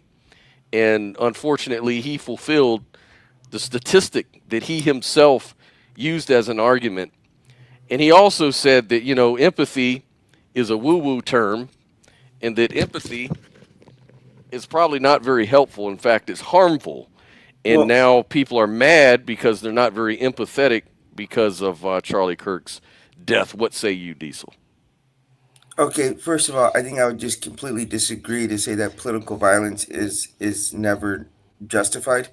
I don't agree with that, but I mean, because there are certain cases where they just assume that you have, people who are actively oppressing people. Let's say like North Korea. I think political violence in North Korea to overthrow their government would be very necessary. So I know there's probably some nuance in that, but um, I actually agree with him though with what he said about empathy because I mean the name of our podcast is RHE Respect Humility Empathy, and I do think it's definitely I understand what he was trying to say because to think that we could ever try to truly feel someone else's feelings is a bit of a misnomer. So I mean, to recognize that reality that we can't really feel each other's emotions, but we try to do the best that we can. So I think I do understand what he was saying there. I mean, getting to your point, What? I do, getting to your point, I do think that he did bring a lot of this on himself, and I don't believe attacking someone like that for their opinions is okay, is justified. But on the other side of that coin, I do believe that he helped create the exact environment in which violence like this can happen over people's Mm, opinion, and that's just yeah. an unfortunate reality. It doesn't mean I defend it. It's horrible. I mean, that happened in front of his kids. That is like, as a father, I can't even begin to scratch the surface of that to say how unbelievably horrible that is. And just one other thing too is everyone else who was there was also subjected to seeing that kind of violence. I mean, that shooter could have very well chosen to attack him in his home or, Mm, you know, off stage or something before he got there. He subjected a lot of people to that who are going to have to endure, maybe years of counseling and maybe agoraphobia in the future, afraid to go out in public. So, I mean, it's an all around tragedy, I would say, Scott. mm. It Um, was an attack on all of the people. It wasn't Yeah, just against Kirk. It was an agreed. Guys, attack I just on all of the people. I just wanted to respond to one thing about empathy. I think that is a misdefinition. Um, that empathy means that you know exactly how someone else feels. I think it says, as I looked it up, it's just that we as human beings, we can relate to common denominators because we've all felt things like suffering and things like that. So it's not that you can exactly feel like the next person, but you can relate to their pain. You can Right, relate to their struggle. And if you right, cannot relate at all, and completely dissociate yourself from things that we all have in common, that makes you, by definition, something other, or you at least think you're something other. right, That causes a separation through dissociation, and that is the exact thing that it fosters is division. So once we say I can no longer relate to the next man, you are putting yourself in a category of other. agreed. um, I'm going to introduce objective ethics to the stage. We're going to be interviewing him, I think, next weekend, if I'm not mistaken. We're going to try to do a quick interview. He's got some really cool views, very interesting views. And, anyways, what do you say so far about the conversation, objective ethics? Well, I think what the sister just said is very important, actually, because what she's alluding to is there are people who essentially have a personality disorder. It's a mental disorder, and they call it antisocial personality disorder, for example. So they're literally not able to empathize because they just don't have this same connection that we have to our what we would call humanity. And it's a real problem when you look at people who commit atrocities. A lot of times they get diagnosed with something like this antisocial personality disorder. So there's a real science behind what she's saying. She's absolutely right. Mm. I appreciate that, and I agree with you completely. And that is a problem. It is exactly what that is. It's antisocial personality disorder. Now, Logan from the Uncarved Block says that some countries, governments today were founded on political violence. What do you think about that? Anybody? Yeah, I think Well, there's a real razor's edge when you're talking about political violence, especially given the gravity of what happened. Because if we're going to have an open and honest conversation about something like that, right on the heels of what happened with Charlie Kirk, you're probably going to look like a real jerk because as soon as you start talking, I mean, how far are you going to take this? I mean, when we bombed Obama, or when we bombed Hitler's, actually, I guess Hitler, I think we actually bombed his bunker, but you know what I mean? Like, people say, well, would you kill Mm-hmm. Hitler? These kind of things. And so you get into this real, very interesting dilemma of what is justified violence. Now there's a lot to unpack here, and I didn't want to throw a wrench into everything, but the first thing I want to say is, my heart goes out to Charlie Kirk's family, friends, and things of that nature. As the gentleman mentioned, the people who were there, the bystanders who just witnessed this, that are probably going to have some potential PTSD. So my heart goes out to these people. But the one thing I would just like to point out is I heard it mentioned that the gun rights was a problem, and I don't know. I'm not trying to put words in people's mouths because I literally just woke up. You have to forgive me. I've been fighting some medical problems, so I'm not sleeping at night because of the pain, and now I'm sleeping all day. So I just got up. I'm still having my first cup of coffee. But Yeah. what I would like to point out is that gun rights is a really sticky issue because you take away people's gun rights, you're not taking away the guns. This is something that Brooklyn Lou asked me because my father had been murdered. He was shot, and when I was young, and so he asked, well, how do you think about gun rights and people owning guns? And I said, and I say it now again, that because there are bad guys who do have guns and who will have guns, we need to make sure that good guys have guns as well. So I am not for banning guns because unless you can just magically snap your fingers and take guns away from everybody, which would be awesome, that's not going to happen. So, you take gun rights away from people. You look at the states that have the strictest gun laws, they're some of the most dangerous states in the U.S. for Mm-hmm. gun violence. And it's because the bad guys don't care about gun rights, right. So I think that's a real problem that people really need to consider when they talk about taking away people's guns. And the other issue is that you could take away the gun, but you're not going to take away the the violence, that people's tendency for violence, so that they'll stop using guns, they'll start using knives or hatchets or Well, setting people on well, fire. Hypocrisy. let me give you a little pushback there. Objective ethics. From a Christian point of view, Jesus said, "You live by the sword, you die by the sword," Right. and he also said, when your enemy slaps you on the right cheek, you turn the left to him.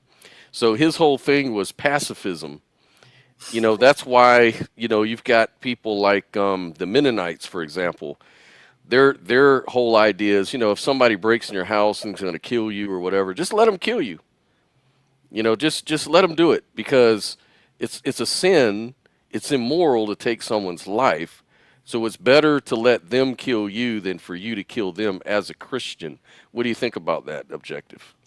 Well, I think that's a real misunderstanding that a lot of people have about Christianity and about the life of Jesus, because they cherry pick parts of the Bible they want to hear and they ignore the stuff they don't want to hear.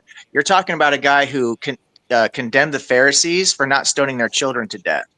That's not a Mm-hmm. pacifist. That's not a pacifist. You're talking about a guy who told people to buy swords and sell their cloaks. Better to have a sword than a cloak. You're talking about a guy who claimed that he was going to lead an army back down to earth with his host of angels. You're talking about a guy who went and beat the crap out of a bunch of money changers in the temple. And if you want to avoid a contradiction in the Bible, you have to say he did it twice. So, no, Jesus was not a Mm, pacifist by any stretch of the imagination. What you need to do if you want to look at pacifism is look at somebody like Mahatma Gandhi and Jainism. mm, This comes from Hinduism, actually. Now, Jainism is a separate thing than Hinduism, but that's its roots. Gandhi was the what was that, the Salt March in like the mm-hmm. 1940s or whatever it was that he was a part of, and he ran a revolution without firing a single shot or throwing a single punch or anything like that. And he was finally able to overtake the British government, who was a strongly Christian government that was oppressing them, right? Using actual pacifism. So that whole concept about Jesus being a pacifist. The other thing you're talking about, that's when you slapping the cheek verse, is Mm-hmm. actually about correction. It's Right. not actually physical. It's not about if somebody physically slaps you. It's about correction. Like advising or correcting you from a path that you're going down that's the wrong path. The other thing I would say is that you're talking about reciprocity, and we can trace reciprocity, which is what the golden rule is. We can trace that back all the way to Sumer, thousands of years before there ever was a Christianity, 1,000 years before there was any Old Testament texts that were codified, way, way long time ago. Anything that's good that comes out of the Bible, none of it comes from the Bible. It's all stuff that they copied over from ancient cultures. You could go even in the Old Testament, the Mosaic laws, the 613 laws of Moses, that's all goes back to the Code of Hammurabi. I mean, like I said, there's nothing original really in the Bible as far as any of the stuff that people would consider to be good. And the other thing I would say is that I believe in objective ethics from a naturalistic standpoint because I tie it to evolution. So I've got a theory. I don't have a full syllogism worked out for it yet, but the argument is basically that we're a social animal. And as a social animal, it's a responsibility of every individual to work to the benefit of the group in order for our species to propagate. And Mm-hmm. so there are what we call meta ethics, because there's a difference between ethics and morality. The meta ethics is what's objective. So if we just let murder run rampant, our society would collapse. So we have a meta ethic that says murder is always wrong no matter what, essaying Mm-hmm. children, slavery. I mean, there's a number of things that are actually promoted in the Bible that are ethically wrong on a meta level. The subjectivity comes from the morality aspect of are we as human beings going to approach these meta ethics. That's so you have to tie the ought Yeah. from the is, and the way that you get around Hume's guillotine on that is because it's Mm. always better to be alive. Our survival is ultimately that most important premise that's in there. Yeah, like that kind of reminds me of Dr. David Bohm's idea that evil is synonymous with just incoherency with reality.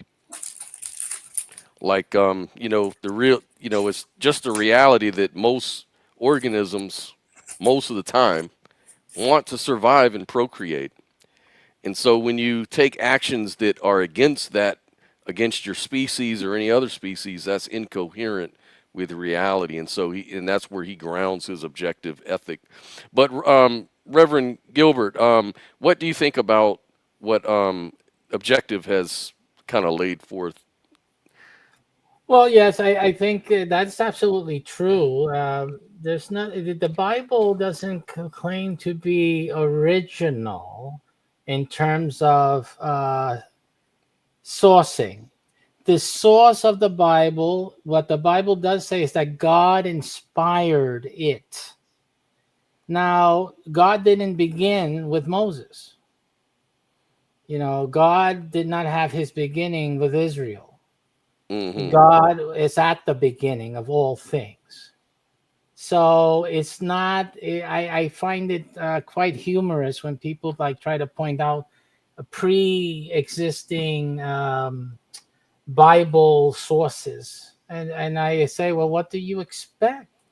You expect God to have been silent since the beginning of time?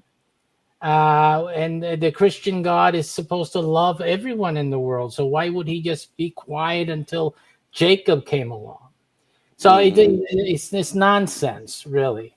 You would expect that the God who inspired the Bible was always present in humanity, and in the story of Tower of Babel, you see it. You see that these people were pagan. There were no Jews there. There was no Israel there. They were pagan, and they were praying to their gods, whoever their gods were. They were praying to them, and building this tower to get to them. But the only God that came down was the God of the Bible. So yes, the God of the Bible has always interacted with society, with human beings since the beginning. And so that's to be expected. If the Adam story is true, well, there would be an original story handed down by Adam to his children and the grandchildren, the great grandchildren. By the time these other humanity had increased, there's so much distance. What was that great great granddad used to talk about? Things change over time. It gets lost. It gets convoluted. The idea that there's a God, it could have come from ancestry or whatnot, and it just doesn't matter, because in any case, it's what, if you believe in God, it's what God put in place. He set it in place. And there's also, one has to remember also that the Bible isn't just about proving God or that God wants to be known.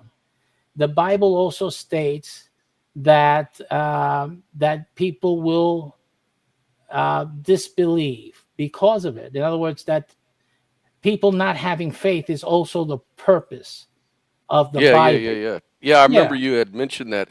Well, one of the things Objective had mentioned was that sometimes being, people, a lot of Christians will take that pacifist sort of attitude when it comes to guns, self-defense.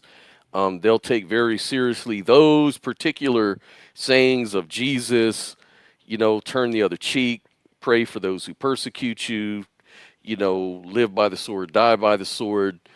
But then they may ignore the other scriptures or passages or examples of Jesus Christ overturning the money tables, being violent, using spiritual violence, prophetically and so forth. Like in Revelations, he talks about, coming to, with, the on the war horse and killing his enemies and things of that nature. So how do you resolve that in your view? There's no need for resolution at all. That's my God right there. the the thing is, this isn't the old issue of it's just black and white. The contrast. There's no separation needed. Is fire good or is it bad? You Right. see, it is what it is. Now, the thing is this, that yes, that God, Jesus was all about love and peace. That's what you are supposed to do responsibly. But you're also supposed to defend, defend what's right and defend your family. You have a child. If there's a small child, aren't you supposed to defend that child? Just watch and just let it die? So definitely the God of the Bible is not that God. The God of the Bible, it speaks of defense and speaks of war, because when things are wrong, they're wrong. As simple as that. But the relationship with love and all that is between our people, between each other, respect for each other. But if there's going to be a question of a nation against nation and whatnot, this is you have to be very careful. I think everything is on a case by case situation. But yes, there's somebody's going to attack me for my belief. I'm going to fight back. I'm not going to just sit there. So that is absolute. There's no question about that. So I don't see anything in the Bible that prohibits me from defending myself. So I don't see it that way. Again, that's the point I want to bring out. Also, in a moment, I'll let you get to what you want to say just now. But if I may, before we end this, to talk about what the church should have done with Kirk and going, and this is a turning point. So I want to get to that, what the churches should be doing right now. But go ahead. Yes, please. Do you mind if I just respond real quick? Just a couple of things before they get too real far. quick. Yep. Yeah, just real quick. First of all, I want to touch on something that you said because it's absolutely brilliant and it's very relative to what I was talking about when you talked about the definition of evil and coming from a more secular concept. And when I'm talking about when we think about nature and the balance that we have to have with nature, with the planet, and this is plants, animals, people, everything. It's regarding pollution and over deforestation and murder, and it all ties in together. And it goes back to Aristotelian concepts. So Aristotle talked about virtue, and virtue, they talk about virtue ethics these days, but virtue, and this is St. Thomas Aquinas had basically taken Aristotle's concept of virtue and kind of pirated into his own theological philosophy and stuff like that. And when we talk about virtue, virtue is that perfect medium, right? The state between excess and deprivation. So that balance between having too much and too little. There's a perfect medium in there, and this is what species need to survive. And because we're part of a food chain and a global global climate system and everything else, that we are all tied to this balance, and we have to work within the balance. And that's where these meta ethics come into play. Religions are the opposite. It's about dominance, it's about power, it's about enforcing particular dogmatic laws and stuff like that that's unbalanced, and we see that throughout history. So, you know, I'm getting ready to actually have a formal debate here on the 23rd. I believe it's a Friday, against a Christian, and the proposition is the Bible the best grounding for society? And clearly, I'm going to take the negative position in that debate, you know, because the Bible does promote things like slavery and subjugation of women and things of this nature. In fact, there's one theocracy, Christian-based theocracy, that's left in the world right now, right? It's Vatican City. And in Vatican City, women are not allowed to vote. I mean, it just tells you how backwards this whole thing is, you know. So there's a number of other issues with it. So I definitely wanted to touch on that as far as what you had said, because that virtue does tie into nature. These ethics do tie into nature. But let's go ahead and get on with the Charlie Kirk situation. I just want to follow up with that. Yeah, thank you very much. And Reverend Gilbert, what do you think the church should be doing as a response? Well, the church should be taking this. First of all, how many people, you know, of all the Christians out there, I just have a simple question. How many people does it take to, you know, realize that, you know, you have a person like Charlie Kirk? Look at the after effect. I mean, if Charlie Kirk was this important, why didn't somebody put some glass, you know, plexiglass or whatever, the fire bulletproof glass in front of this gentleman? Mm, Where, why isn't there any forethought? right. You know, so and look at the vantage point that was left over after Donald Trump, after Butler, PA. So, you know, this is where I talk about education, that the church isn't paying attention. We're busy going to church, singing hallelujah and whatnot. No one's thinking. You need to think. You need to look at what's going on and realize that, you know, leaders of all religions, it's not just Christian either, but who has a brain? They should be banding together and to make sure that leaders of this religion, anyone, is protected correctly in this environment. So, you know, they need to get together, the church, all these Christian and religious organizations, and for this mission, that, and blah, blah, blah, get together, pull together some resources, and provide protection.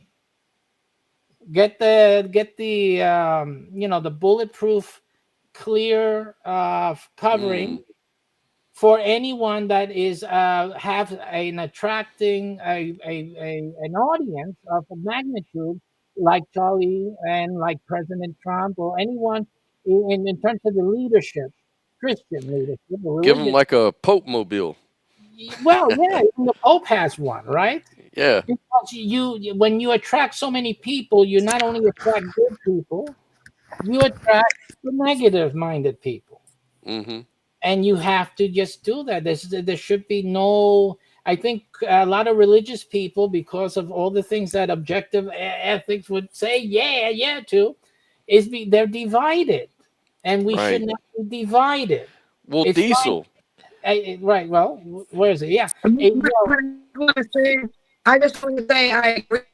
Where are people praying? And people aren't using their brains. They're just being tribalistic and siding with who. Because if we use our brain, going back to saying that you or force a 10-year-old to carry a baby full term, when it's Uh, logical that's you're roboting. unethical, unnatural. Okay, sorry, can y'all hear me Yeah. better? Yeah, a little better. You're coming through a little better. Go ahead and restate it because you were roboting there for a second. I was saying that I agree with him that people should be using their brain, and where's their brain? And a lot of times we just don't. It's all emotionalism, and we're just being tribalistic. And a lot of the things that are being proposed, they actually are against nature. It's unnatural. It's unethical. It's unnatural to force a 10-year-old to carry a pregnancy to full term. Yeah. It's just that just doesn't work that way. And to answer the Reverend's question from earlier, there are way too many risk factors that could cost the life of the fetus and the child to actually go through with something like that. That's complete brutality. That's asinine, And so why are we not using our brains and follow this type of rhetoric? Yeah. Real quick, Diesel, what do you think as a Christian, what do you think the church's role should be in this particular situation right now as it's unfolding? I definitely think we should be leading the talk as far as moderation in political talk, because I do think that a lot of the Christian nationalism has done a lot to heighten the political rhetoric that's acceptable. So, and that's why I think he was, in fact, a very dangerous in what he was doing. And look, neither side should use this as a way to like me seeing something like this as a father and just seeing people from either side trying to capitalize this as a way to promote whatever ideology they believe in. I mean, that to me is just about as disturbing as the actual act itself. That people can't let someone, their families mourn for a few days at least, to where we can start to talk about this in a more respectful manner, at least. But the irony, I thought, in all of this, and this is not to score points over a dead man, because it's pointless to score points over someone like Charlie Kirk, who's no longer with us. But I mean, to think that I genuinely thought how disrespectful and dishonoring it is to someone's memory to use an event like this to try to you know score a point on the other side. But the reality is that that's the kind of person he was to use situations like this as a wedge point.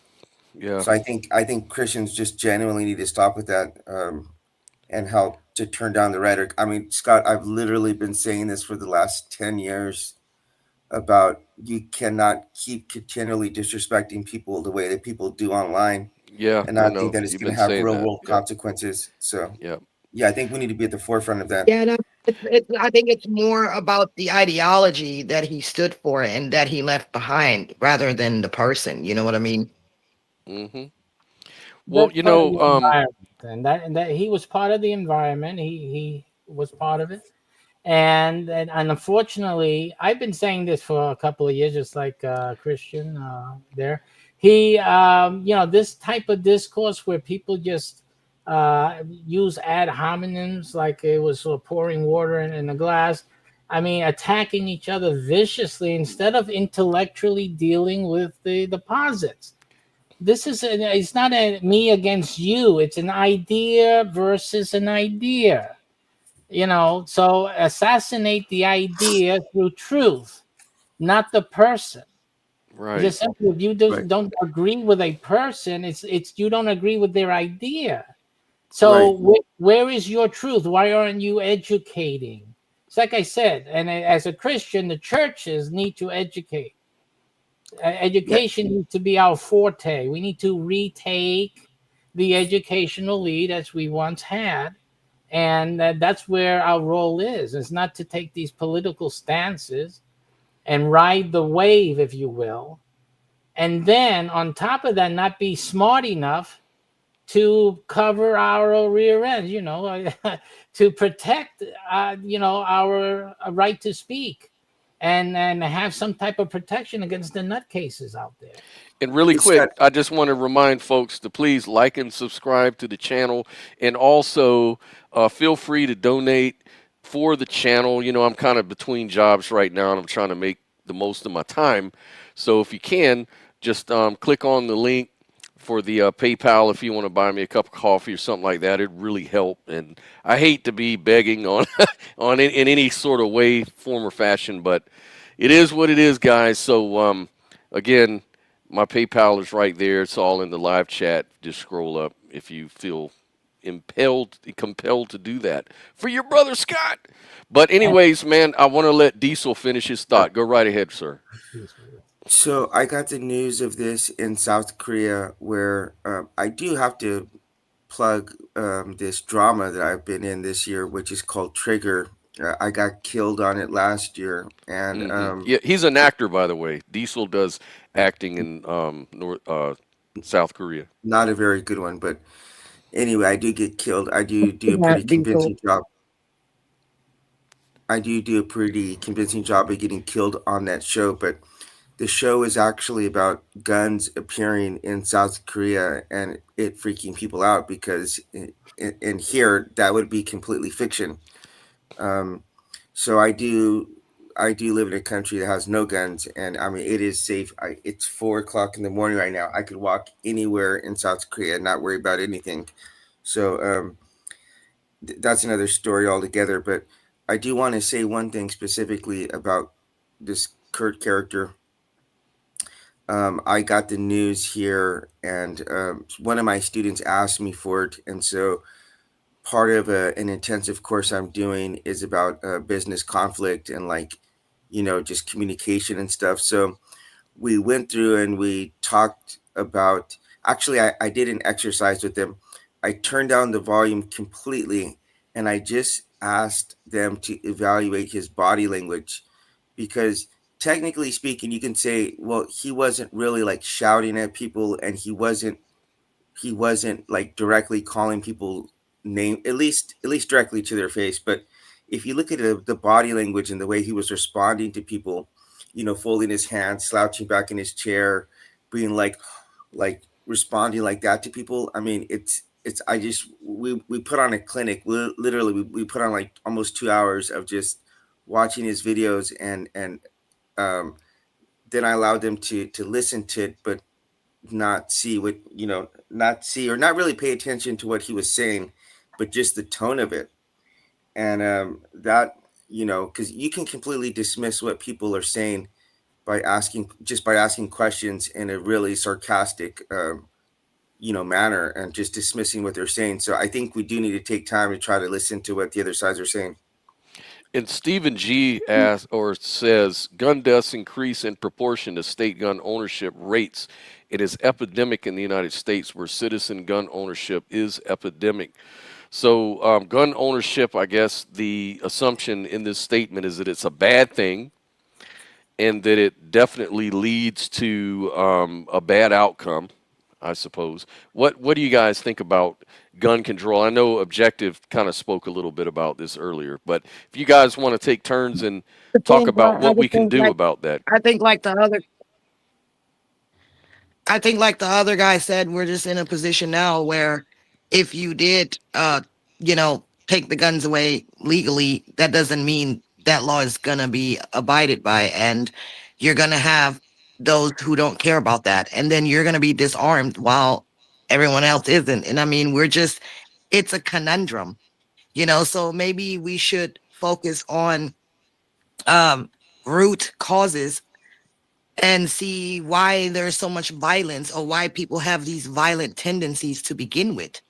You know, that's where it starts with mental health and seeing where all this violence, these violent tendencies come from to begin with, so we can address that. We have more than half of the population of the United States owning guns, or more guns than half of the population of the United States. Now, you know, no one can reasonably think that banning millions and millions of guns is, you know, or saying that the fact that we have an epidemic of millions and millions of guns, this is why we had a shooting last few days ago.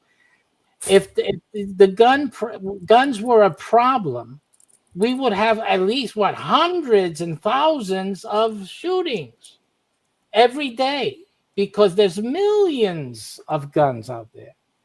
So I don't think that, you know, it's very clear that that's not the problem. And I know I do foster Yeah, care. I've been foster caring since I was in New York. I came to Florida, continue here. Therapeutic foster care. We had young kids who were gangsters who had murdered people. And they told me that, you know, and this is New York City. New York City, you can't get a gun easy. Absolutely not. And they said that's not a problem. We know how to get guns. They told me. And Oh they yeah. have to have guns hidden, and they know where to get them if they need them. yeah, So, the guns are always going to exist. That's right. not going away. I don't care So what kind of somebody's law. always going to die for a gun. Someone will always be shot. And that's the simple fact. And I think that in the United States of America, denying the right to bear arms is fundamental. This is a fundamental right in the U.S. We're the only country with this fundamental right because of the way we started. And we can talk about, you know, if it was that good or bad or whatnot. But the fact is that it's quite impossible to impose in the United States of America a gun ban. The other thing is, should we realize that in World War II, the only reason Japan did not invade the United States, a land invasion, the only reason was that the generals there told the emperor, everybody is John Wayne. They have a gun. We're not going to be able to win if we do that. That was Hey, the reason. that And makes it's a So let me lot of ask you this, sense. Reverend. Let me ask this one. How would you go about addressing the issue then? Like, what would you say we need to do to, address the issue of gun violence in our And country? after he answers, I'd like to throw my answer in as well, just to Me too. contribute. Then we'll go around to I objective and also yep. I use the knowledge I have with therapeutic foster care in 2 states already. And I recall, if anyone remembers, there was a young kid, and this happened in Florida, who went to a school and shot up the school. That kid was a foster child. And he was supposedly supposed to have had mental health therapy. Okay. So what I see is that there really is a failure in even in these agencies to make sure that these kids are getting help. They think that therapy is just talking, and they talk to them, you know, this and that. They're looking for abuse. They're busy looking for someone abusing them instead of helping that kid Mm, deal with issues and making sure that he's mentored to stay on his medication. yeah. So, yeah, then they age out, and guess what the government does? They forget Cuts about them them, off. right? Hmm. Yep. That And ain't helpful. then, Well, go ahead. and then they end up shooting kids in school. This is a problem here. It's Yeah, mental health. It isn't the guns. It you're is mental health and a failure. absolutely. And again, I'm always slapping the Mhm. church left and right. Forgive me, Exactly. but I I think want I have the right that they're not doing the job that they need to do. you are very right on point with that, and I would just second that and let you know from my perspective what I think would maybe not completely solve, because we live in an imperfect world. Nothing's going to be completely solved at all. But I would say one thing that I would look at is the emotion and the mental problems that people have. These are rooted in mental issues. And so for me, like I live in Florida, it's a stand your ground state. Everybody's got a gun. To some extent, it kind of calms people down because everybody knows each other that's got a gun. On the other hand, I was at a bar that I usually frequent, and two guys who both go to church together, they're Christians, actually drew guns out in the bar on each other, threatening to shoot each other. And, you know, they go to church together, they're friends or supposed friends. I don't know what kind of friend would shoot you, but this is the kind of crap I'm talking about. But the thing is that on my view, I'm a non-dualist idealist as well. So on non-dualism, the view is that, of course, reality is fundamentally unified and that divisions like self versus others, you know, these things are ultimately illusory, right? And can foster a more peaceful life and less violent behavior in society if you really took it serious, right? So when individuals really realize that the same light of consciousness animates all beings, hostility towards others naturally diminish because harming others is seen as, in a sense, harming yourself. And this recognition sort of dissolves the rigid boundaries that cause those sort of things. Now, it's not something that you can just tell somebody and they are like, oh, I get it now, so now I'm not going to shoot anyone, or I'm not going to, you know. But I'm saying if you were to actually practice this, maybe even in elementary schools, get into non-dual practices like meditation, like flow state, creative activities, things that will get you into devotion and into this non-dual sort of flow states, and also practices of doing good for others and seeing the commonalities and things of this nature. It sounds very, you know, I don't know, la la la or It's kumbaya, practicing whatever, but empathy. Christian. yeah, but for me, it's like Practicing very Christian. So I'm thinking if you want to use Christianity as the permission slip to do that, that's totally fine. Like I would think that I don't care what your vehicle is, Islam, Christianity, Hinduism, atheism, whatever you're doing, as long as you can practice some sort of non-dual understanding and practice, it can at least give you that perspective for a while. That will increase your you know, the human well-being attitude towards others. You know. Anyways, what do you think, Objective? What do you think would be a good solution? Well, I think your dystopian world is an interesting thought exercise, but I just don't see the reality in it at this point where we're at, you know, Right, just with society and humanity. I'm not saying I disagree on the principle of it because it sounds right. beautiful, but unfortunately we live in the real world and that's what we have to address. And I do agree with what the Reverend Doctor, Mr. I can't read his name, whatever he was talking about. Gilberto, Just say And Gilbert.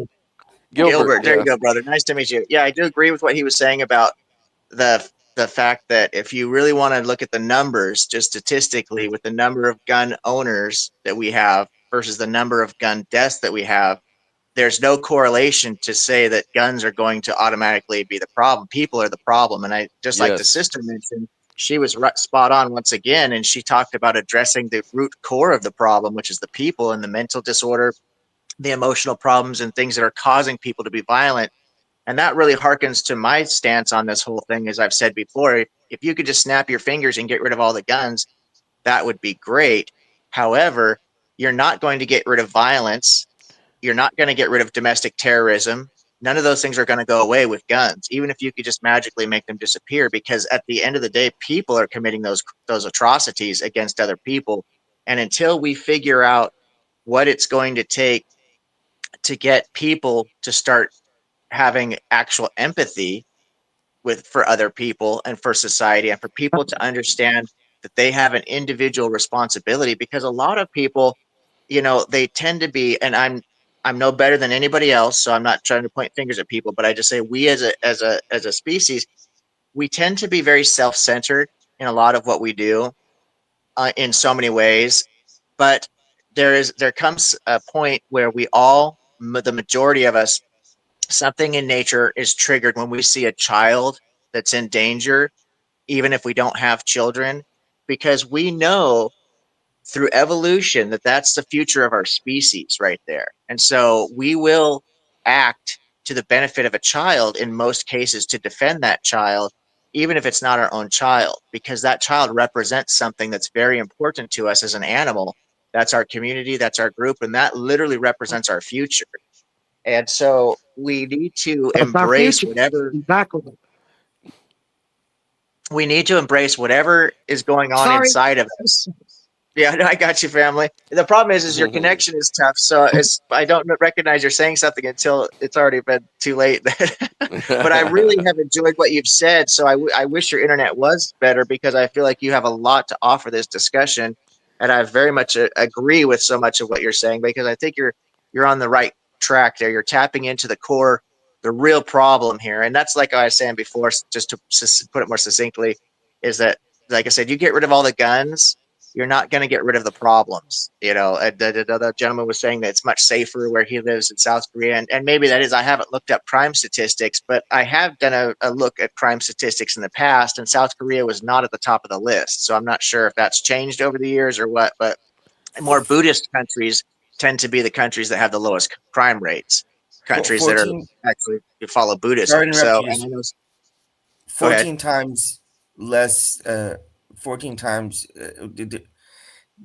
America has like 14 times the murder rate.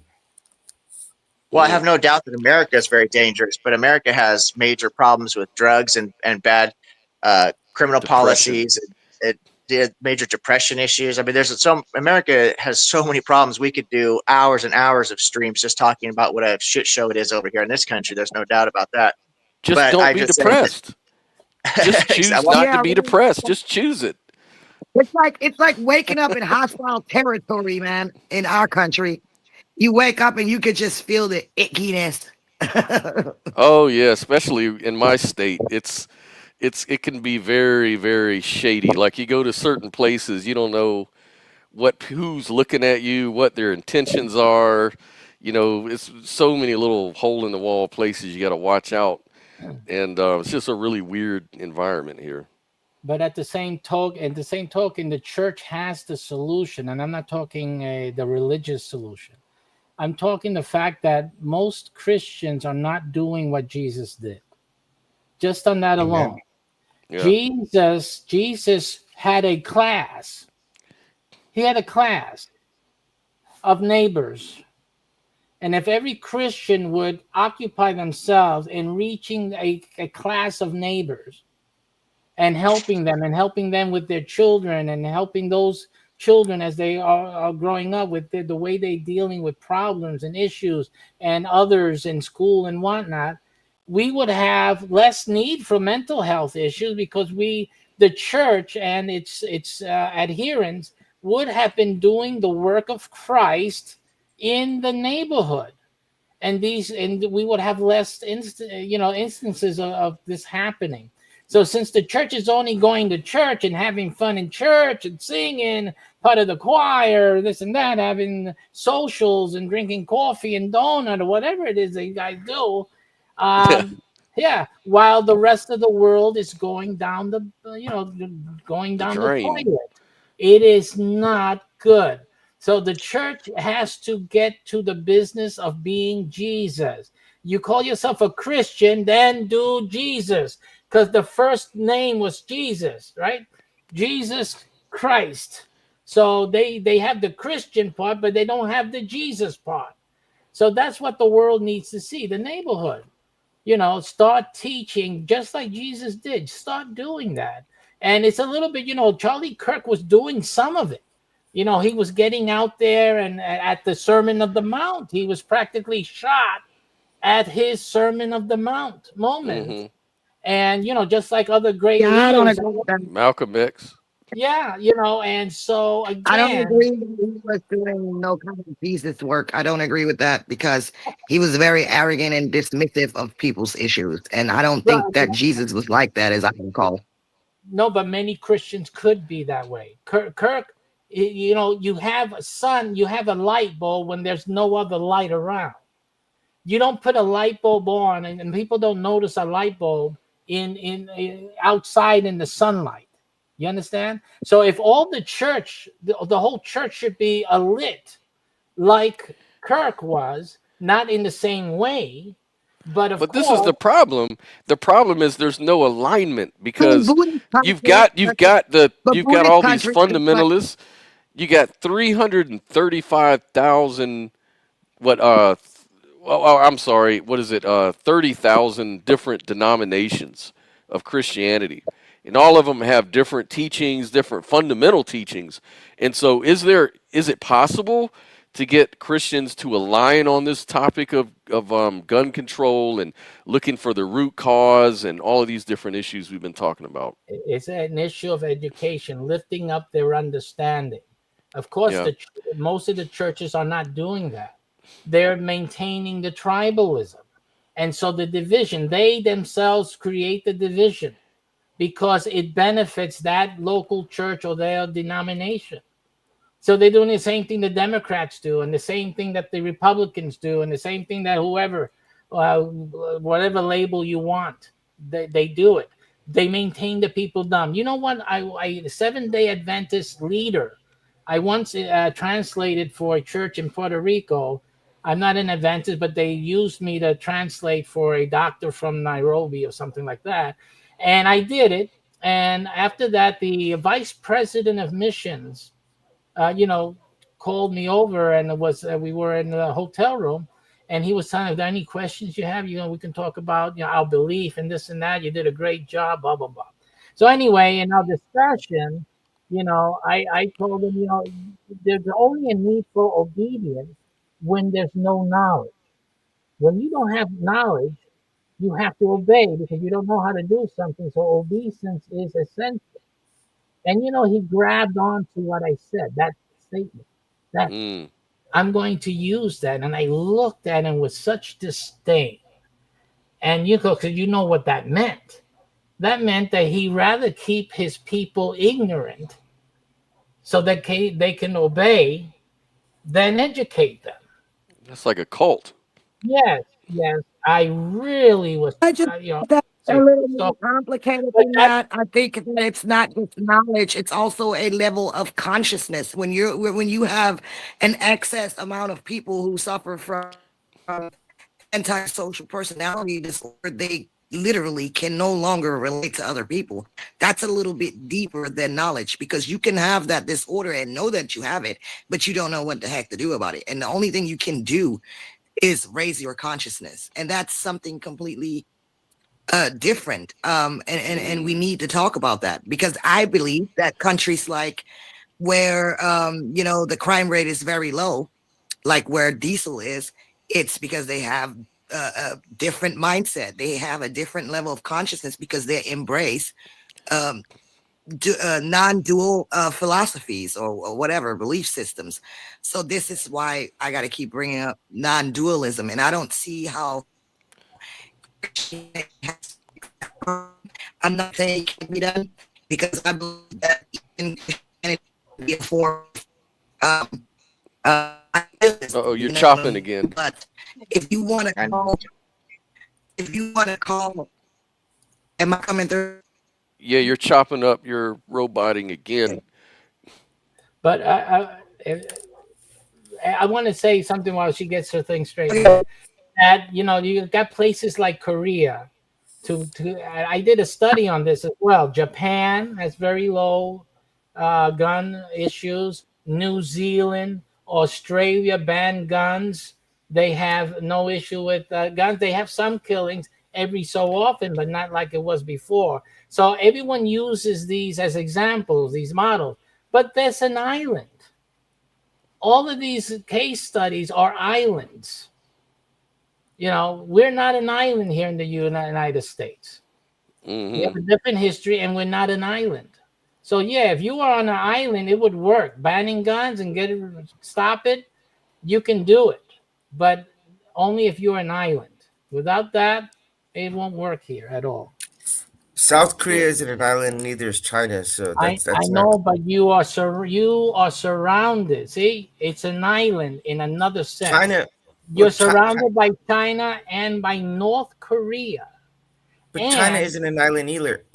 So they don't have this. They don't have guns there as well. And some would say you don't have freedom there either. So that resolves Well, that. yeah, that may be part of the issue then. Right, The right. too much freedom. Yeah.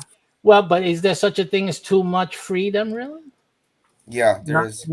there is. Okay. Well, again, it's just See, I here's the don't believe Christian. it's too much freedom. If you have children, yes, but that's my point. My point is education for maturity, for the people and the nation to be mature. But if you rather deal with children and keep children, ignorant and immature, then that's the idea. That's just like the 7 Day Adventists keeping everyone in ignorance and in Hmm. obeisance. That's the problem. I have a problem with that. I have a problem with keeping people ignorant. My Hmm. my purpose in life is to educate, and I think Jesus didn't come to keep people ignorant. He came to educate. So He said, that's "The where truth shall set you yeah, free." exactly right. And he didn't say when he said that he didn't say that this truth or that truth, that religion, this and that, right? He didn't mention religion. He said the truth, and he was Hmm. talking to Jews. So Yeah. and it meant that they didn't have the truth yet, right? You shall know, not that you know the truth. You should Hmm. be free. He didn't say that. He said you shall know the truth. So that is what we have to understand. It is an issue of understanding. That is absolute. Now, everybody has different situations, different levels. We understand that. But you guys got to understand that. This is about level of understanding. And the church, the Christian church in particular, has a particular mission. It has particular example in Jesus Christ and has no excuse to not be doing individual Christians to not be doing just like Jesus did. And in the case like Sophia mentioned that these people need extra help, but we need to know about them. And the only way we can know about them is for some Christian next door to be helping that family along and noticing and seeing what's happening with Junior or with the young child, and trying to help this family and get help for them. These resources and this early contact should be had and can only be had if people would do what Jesus modeled. It's as simple as that. The way Jesus modeled. This guy is doing stuff in obscurity. The person who shot Kirk, right? Only somebody had an email here and there. There was some indication, but no one was educated enough to inform somebody else. And there's information, and I understand this personally. And there are psychoactive, very natural, say like, low doses of magic mushrooms, even in some cases medical marijuana, certain hallucinogens like DMT, doing that maybe once a year.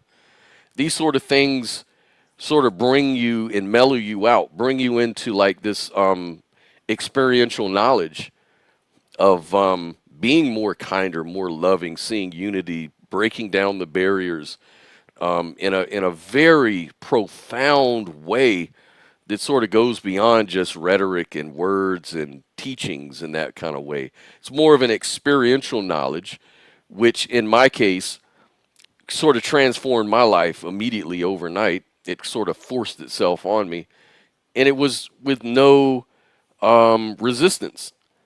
It was a very pleasurable experience, a very profound experience, like I said, and something that didn't require repeated use or repeated going back to trying it, going back to doing whatever.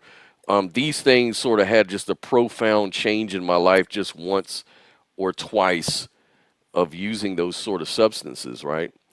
And they kind of brought you into this mindset, sort of retrained your brain into this understanding that there's this unity and there's this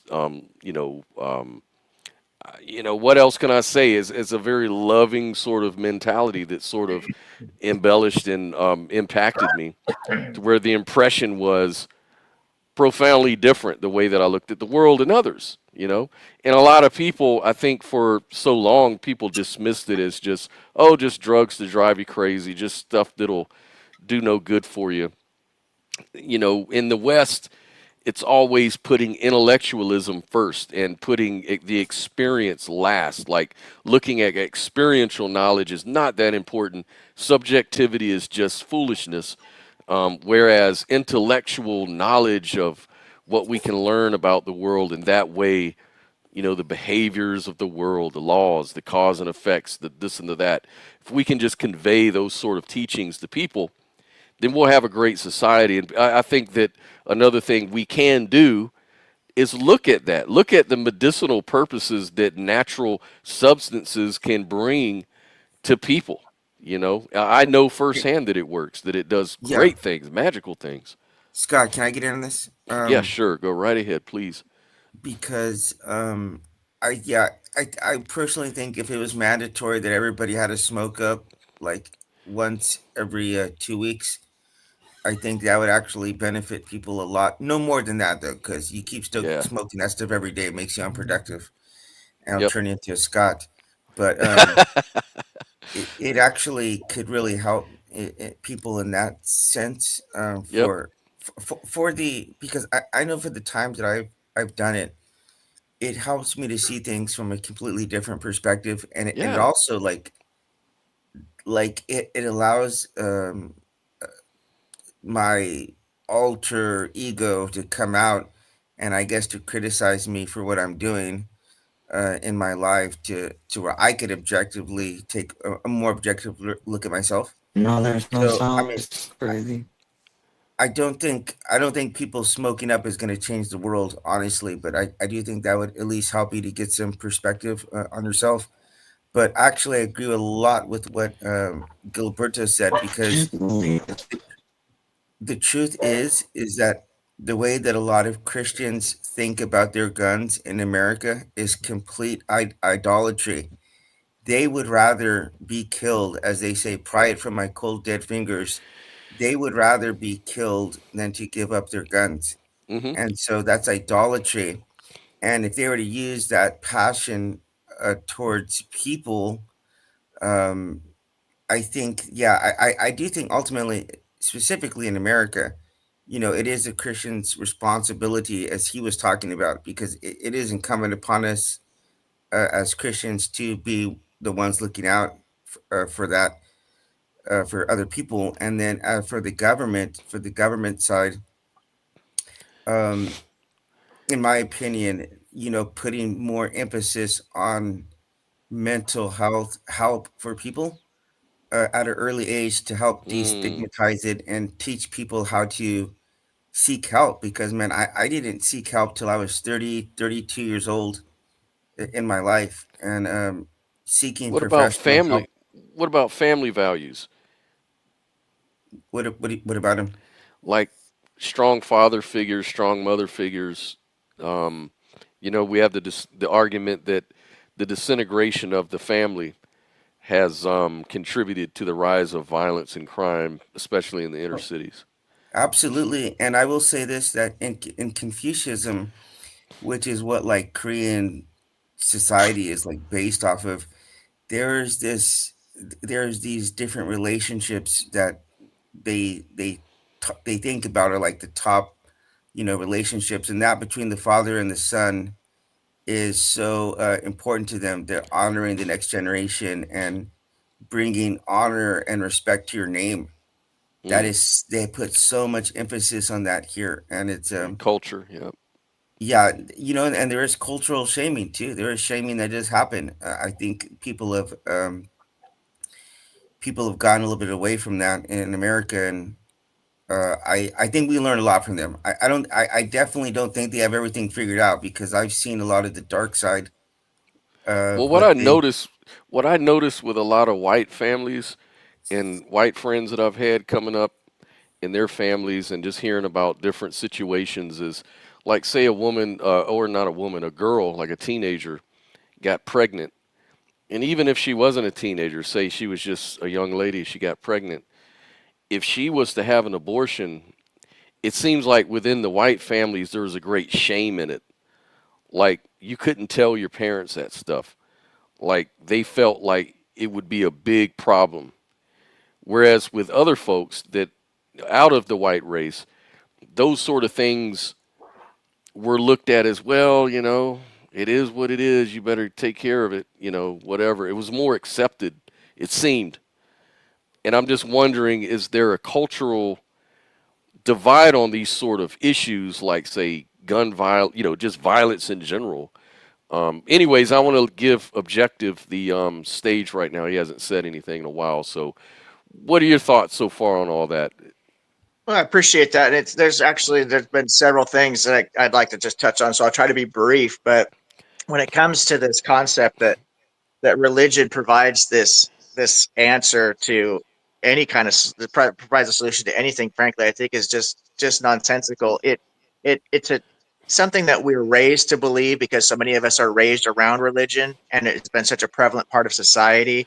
So people tend to think that it's got, properties in it or elements to it that can solve problems, but it doesn't solve problems. What solves problems is a secular answer of, it's called humanity.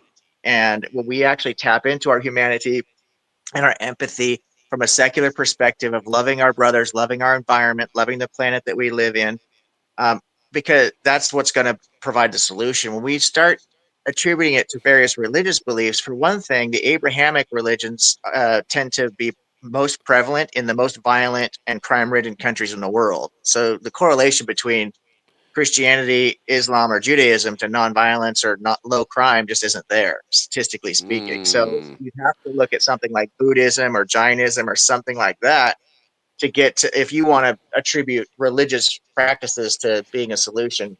Well, The whole non maybe they're doing Christianity wrong or something. Do you think Well, that? that's the problem with Christianity. That's exactly what's happened. That's exactly the problem with Christianity is there's nothing in the New Testament. There's nowhere in the New Testament where there are any laws codified.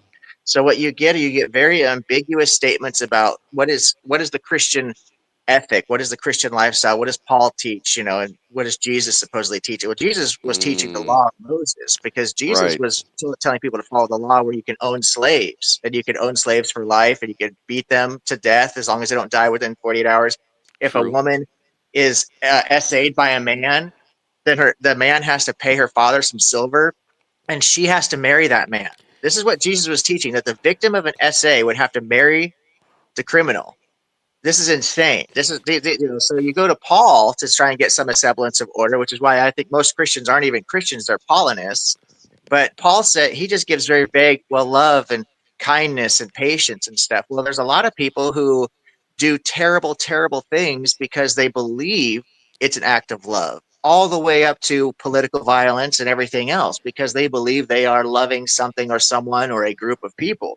So your ambiguous statements about love and kindness is Mm. all subjective.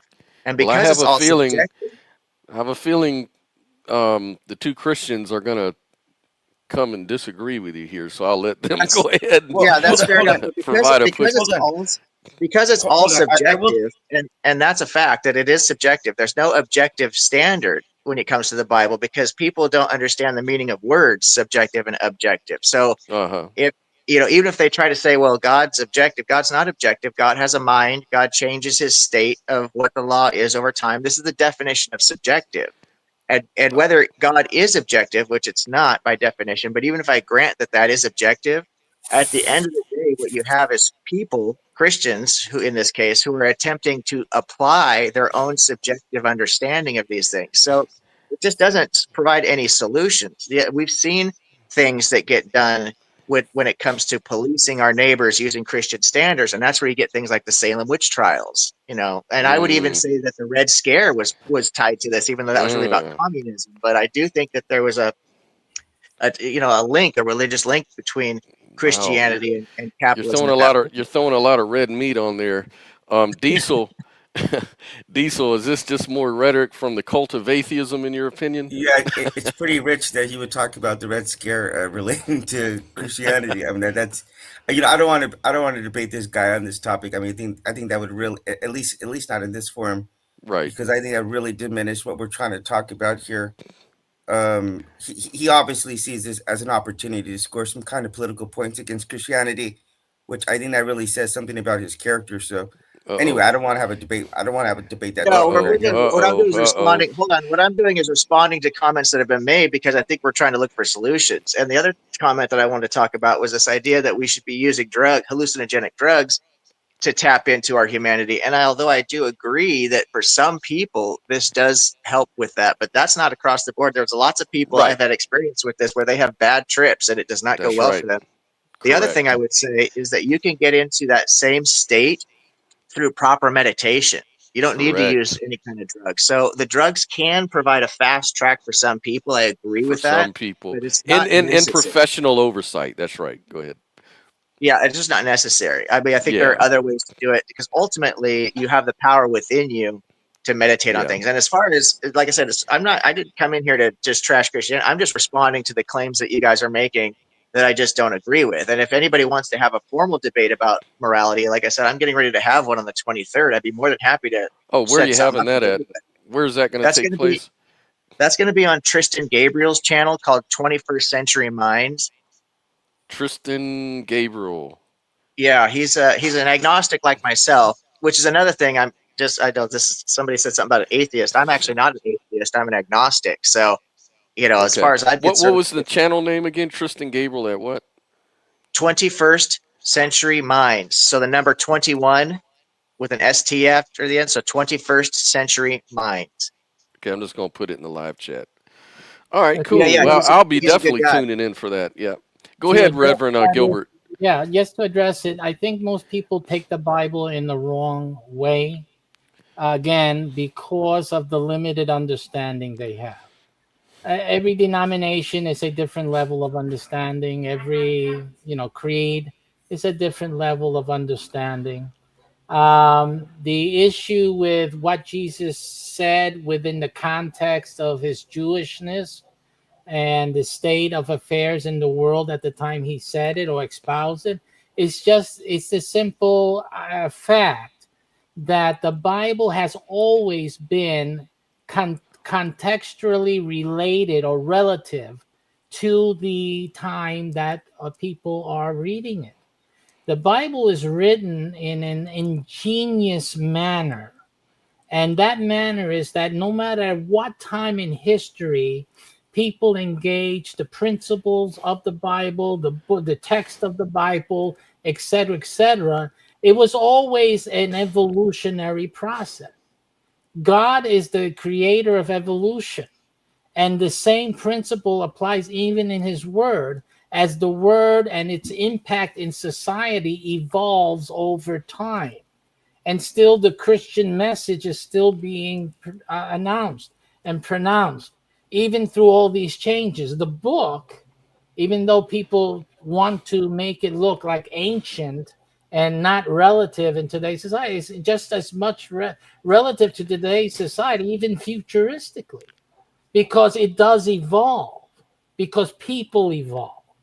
So everything about the Bible is set to adjust or to apply to every strata of society at any given time in history.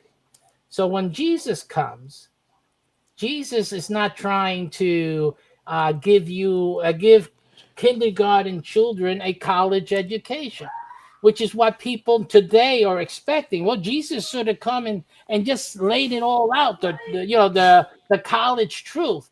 But he was talking to kindergarten aged mentalities in terms of religion and culture and the history, the development of the civilization at the time. So again, he had to speak in a way that would communicate to the people at the time and still to us today, over 2,000 years later. The Torah still speaks to people today, over 4,000 or 4 millennia or more. So that's the issue. And going by the preceding sources for more millennia than we can ponder here. What the Mm-hmm. truth of God from the beginning. So I think that we're judging the Bible, we're looking at it and we're framing it in a set time period, and then we're judging Presentism. it. Yeah, we're trying to judge it, and we're not allowing the reality that the Bible is a living, or at least the Word of God, which is different than the printed word. The Word of God is always, it's alive, it's living, and I the mean, unless Bible. you're a Calvinist, of course, Well, or a fundamentalist on top of that. well, but that's the level of understanding again. See, that's what cuts off the understanding, because we just want to look at it as a kindergartner or a third grader or whatever, and we set ourselves in that framework. It's just like we can say that, hey, listen, this is a doctoral degree type of religion, but even doctors have to continually study to stay in at the forefront of their field, or else Hmm. they become archaic. So again, and irrelevant. So so we have to understand that. So the Bible also has that. The language, of course, is the language, but the word of God, the intent of God, the communication, the teaching, that is timeless. Hey Scott, Yeah, go right hold on, ahead. Scott. Uh huh. Scott, it is 4:30 here. I do want to thank the rest of your guests for the opportunity to engage. I found it very interesting, but I do want to get to sleep here myself. Okay, yeah, man. By all means, and thanks Thanks for coming again. through, Diesel. I appreciate you. All right. All right, brother. Yeah. One of the things that was brought up is that can empathy be taught? In other words, practicing the things that we're told. Like people are told all kinds of stuff, but whether somebody actually follows it is another story. And so, you think about kids, raising kids. Some people would say, well, it's immoral or unethical to teach your children about the Bible God because it entails a lot of different concepts that in today's world are considered archaic, like you just mentioned. Especially if your brand of Christianity may be of the fundamentalist type. So you're talking about hellfire, ownership of women, and well, I mean to be sort of fair, the Bible teaches ownership of husbands and women alike, fairly. But at the end of the day, the man's, according to a fundamentalist interpretation of that, of course, the man's decisions are the last decision, falls on him. Buck stops with the man, and then the structure is that, and the man is the head of every man is the church, and the head of church is the Christ, and then the Father, and so on and so forth. So it really depends on what flavor of Christianity. But that set aside, even if we could all at least agree on some of the core principles, like don't shoot other people for what they say, for example. Um, how can we inculcate this into children rather than just preach it to them from a book? What can we do to teach people to be more balanced and loving towards each other, do you think? Well, I'll speak to that, as the church is the one that's supposed to be doing this, and it's simply called discipleship. It's what Jesus modeled, and it's what I've been talking about all this day, and that is that everyone should be discipled. All the families, they need to be discipled. The disciple is not going to a class. It's me visiting your home, being a friend to your family, hanging out with the family, and sharing in activities, helping. But I'm also sharing my way of being and the Mm-hmm. way I handle issues. And I see you having a difficulty handling this or that problem. I'm going to give you some ways of you can handle that, and you can try it out. The kids will try this. Isn't this better to deal with your brother this way, or with the friend across the street? Try this next time, and then they'll go and see it, and it works. I've had that happen in some families that I've helped, and through mentoring, and that's how you teach children. The church has the resources, it has the tools, it has the mission to do this. The Mm-hmm. problem is the church is just having church. It's Yeah. wasting it. Entertainment. Yeah. Yes. And so that's the problem. Everyone is right here in terms of their attitudes. The reason all of this is happening is really, in my estimation, just like Israel dropped the ball and we have atheists today, we have a problem today because the church also has dropped the ball. They just want to do church, have church, enjoy church, but they're not being the church on the earth. And Gotcha. What that do you is say, Sophia?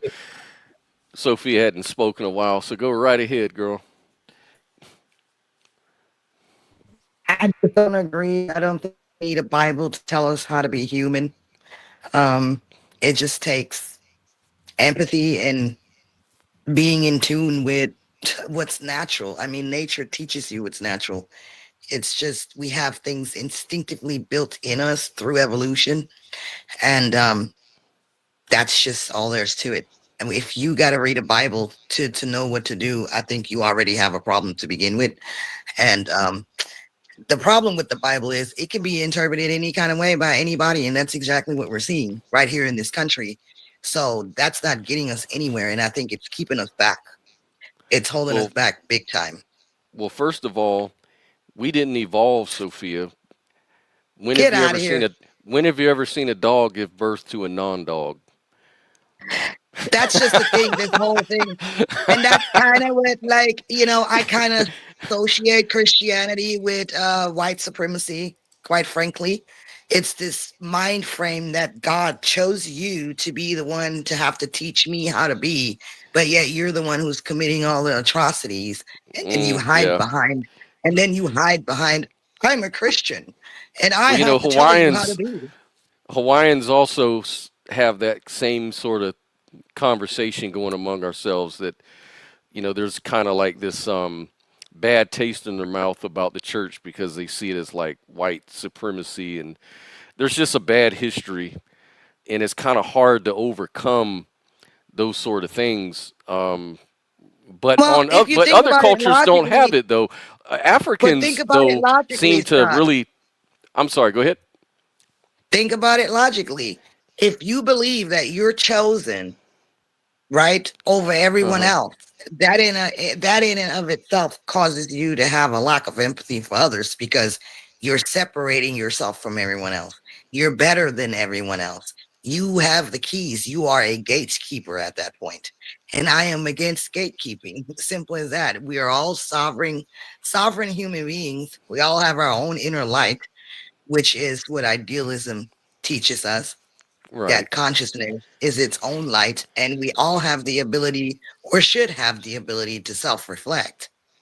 It's as simple as that. And until we stop trying to oppress people with doctrine, we're going to have things happen like what just happened with Charlie Kirk. Well, here's a comment that kind of um, displays exactly the fears that we were just talking about. This Larry Kubowitz says you can be pro-America or you can be a leftist, but you can't be both. But see, that's that dumb shit because I'm only one per- I'm only one person in America, and I didn't make this country the way it is, and I can disagree with things in this country without being anti this country. Like, get your head out of your ass, my brother. Well, I Can I would, just jump in here? Just hold on. Just let me just jump in here because that just got to respond to a couple Yeah. things. First of all, Yeah. this idea, and I know we're not talking about atheism versus theism, but I just did a lecture, so to speak, a talk on Tristan Gabriel's channel about the origins of atheism and agnosticism. So my background is I'm a boat manufacturer, technically by trade, you could say, but I actually did study theology formally in college and seminary and things of this nature. And atheism is much, much older than what the Reverend is alluding to here. So basically, without getting into the whole history of it, you could trace these concepts back to ancient Greece for one thing, as far as formal concepts. But if you just think about the logical possibilities, there are only three logical possibilities. You have belief, you have non-belief or disbelief, I should say, and then you have the agnostic position, which is simply a lack of either belief or non-belief. So the oldest position is actually agnosticism. Before we had any ideas about gods, we were agnostic because there was no knowledge. Agnostic without knowledge, right? As soon as you introduce theism into the world, you automatically inherently introduce atheism because it's the antithesis of theism. So when you think about it logically, you have to tie atheism back to theism. The other Yeah. thing that we know throughout history is that our most ancient cultures were uh, coming up with this what's known as the God of the gaps, which is now known as a logical fallacy. So every Hmm. time we don't understand the cause of something, what's called agency, like the thunder, the lightning, and the rain on our crops, we ascribe it a god because of a lack of knowledge. That's why men create gods. Gods don't create men. Men invent gods, and it comes from this god of the gaps. It's tied to our brain with the HADD, the hyperactive agency detection device, and we could look at evolution for the evidence of all these things we're talking about. You This isn't can't just show me where a dog gave birth to a snail. Come on now, objective. so the evolution thing is, and that's a trigger word right there. Yeah, the evolution is actually, we have more evidence for evolution than we do for the theory of relativity, believe it or not. It's one of the most well I know. evidenced theories that we have. So anybody who wants to debate evolution, I'm not a biologist, but I've heard all the responses, and evolution, there's no question, which is why the church predominantly endorses evolution now, and saying that God is still this prime mover, but God uses evolution for creation, kind of a concept, because evolution is just, anybody who doesn't believe in evolution, this is the same people who believe in flat earth. It's, all these other crazy concepts. They believe that the global flood actually happened, which obviously never did. So there's just a lot of stuff that gets tied to that. But the problem is that when you use religion as a basis for these things, you're building a house of cards on a pile of sand. Because ultimately, as a human, as a species, as a highly evolved species, what we ultimately want to do is we want to get to the core of everything and to understand why we're doing what we're doing. And religions all fall apart once you start to examine them. When you start to examine the claims, all the claims tend to fall apart. People have to engage in logical fallacies and circular reasoning and all these other things because it's not Well, evidenced. It's we're unfalsifiable claims. we're definitely going to get into that conversation next week. I know because me and you we're going to have our interview, and I can't wait to dive into that. Yeah, I've been, so how it yep, ties into this, though, how it yep. specifically ties into this is, I do agree with the concept of, so imagine if we just took the religion out of it and just had a mandatory law where, like, some countries you are required to serve in the military for 4 years or something like that. Certain countries require young men to do that, right? What if we had a requirement where every single adult human being at the age of 18 or maybe 16 to 18 or something like that did 2 years of community service, mandatory. So you go around, you pick up trash, you go to people's houses and you ask if you can help them out, you feed the homeless. If this was a mandatory thing that we did with young people in a developmental stage of their lives, it would give us all this understanding of how we're all connected and we all can make a difference and we all need to start helping each other out. Forget the religion. Just base it off of what's But tangible. It's, hey, I'm going to just play a little devil's advocate with you here, objective. So the thing that you may be missing is that religions offer a sense of meaning and purpose. They provide a supportive community. They give you a framework for life.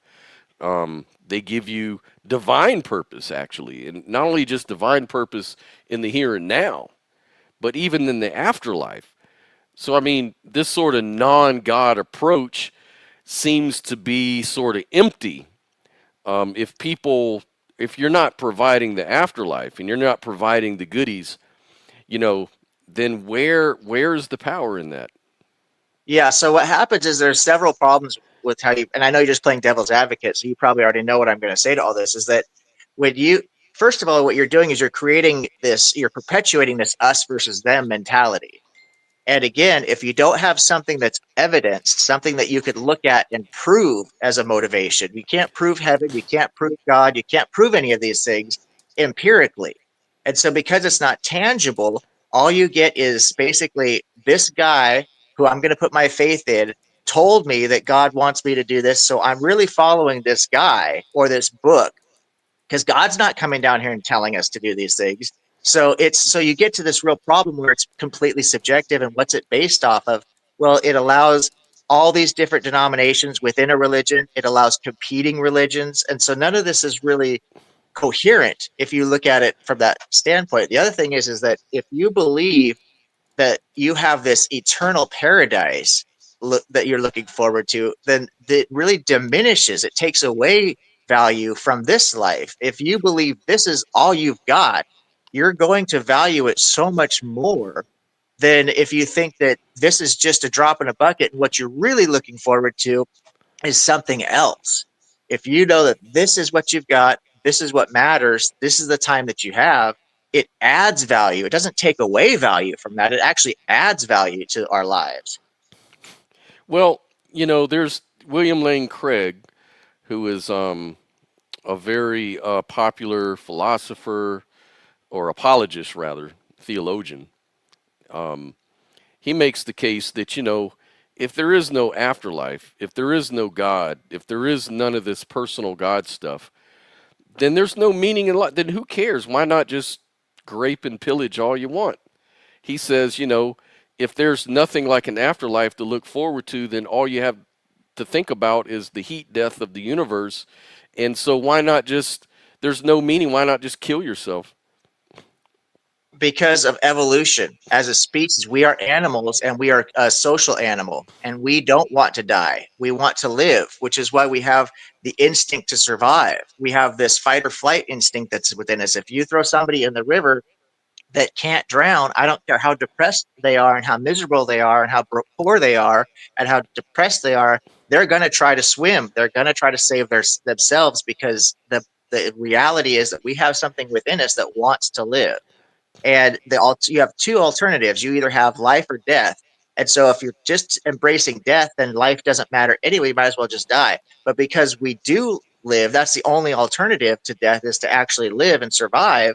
We have to work within what's going to make us actually survive, what's going to create the best scenario for us. And what creates the best scenario for me is actually living in a society that's best for everybody equally.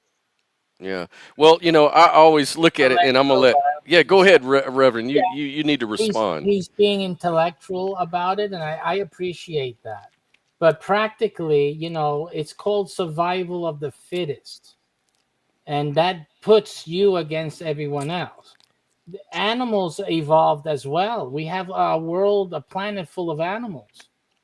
We don't see, you can say that, yes, those that work within a clan and they work together as a clan for survival, you can say that.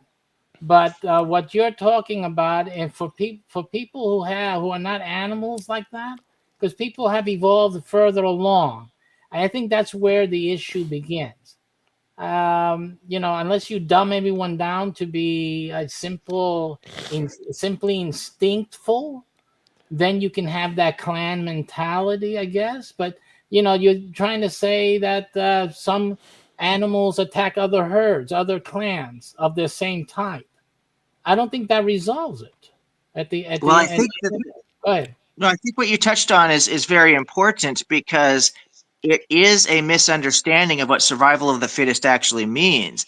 Survival of the fittest is a term we get from evolution, and what that means is that you're whoever is most fit to the environment is most likely to survive. It does not mean might makes right. And the people conflate those two things, and that's not a one-to-one correlation there. So you need to work within the environment, and whoever is most successful at that will survive. And the environment is the plants, the herbivores, the carnivores, the humans, the climate. All of this is the environment that we live in. And so as the most highly evolved species, we have the greatest responsibility to actually work within our environment and help the other animals and the other plants work within this environment. So one of the problems you're touching on, and you're absolutely right, I don't know if you're intending to do this or not, but there's something I'd like to talk to William about when we actually have our discussion.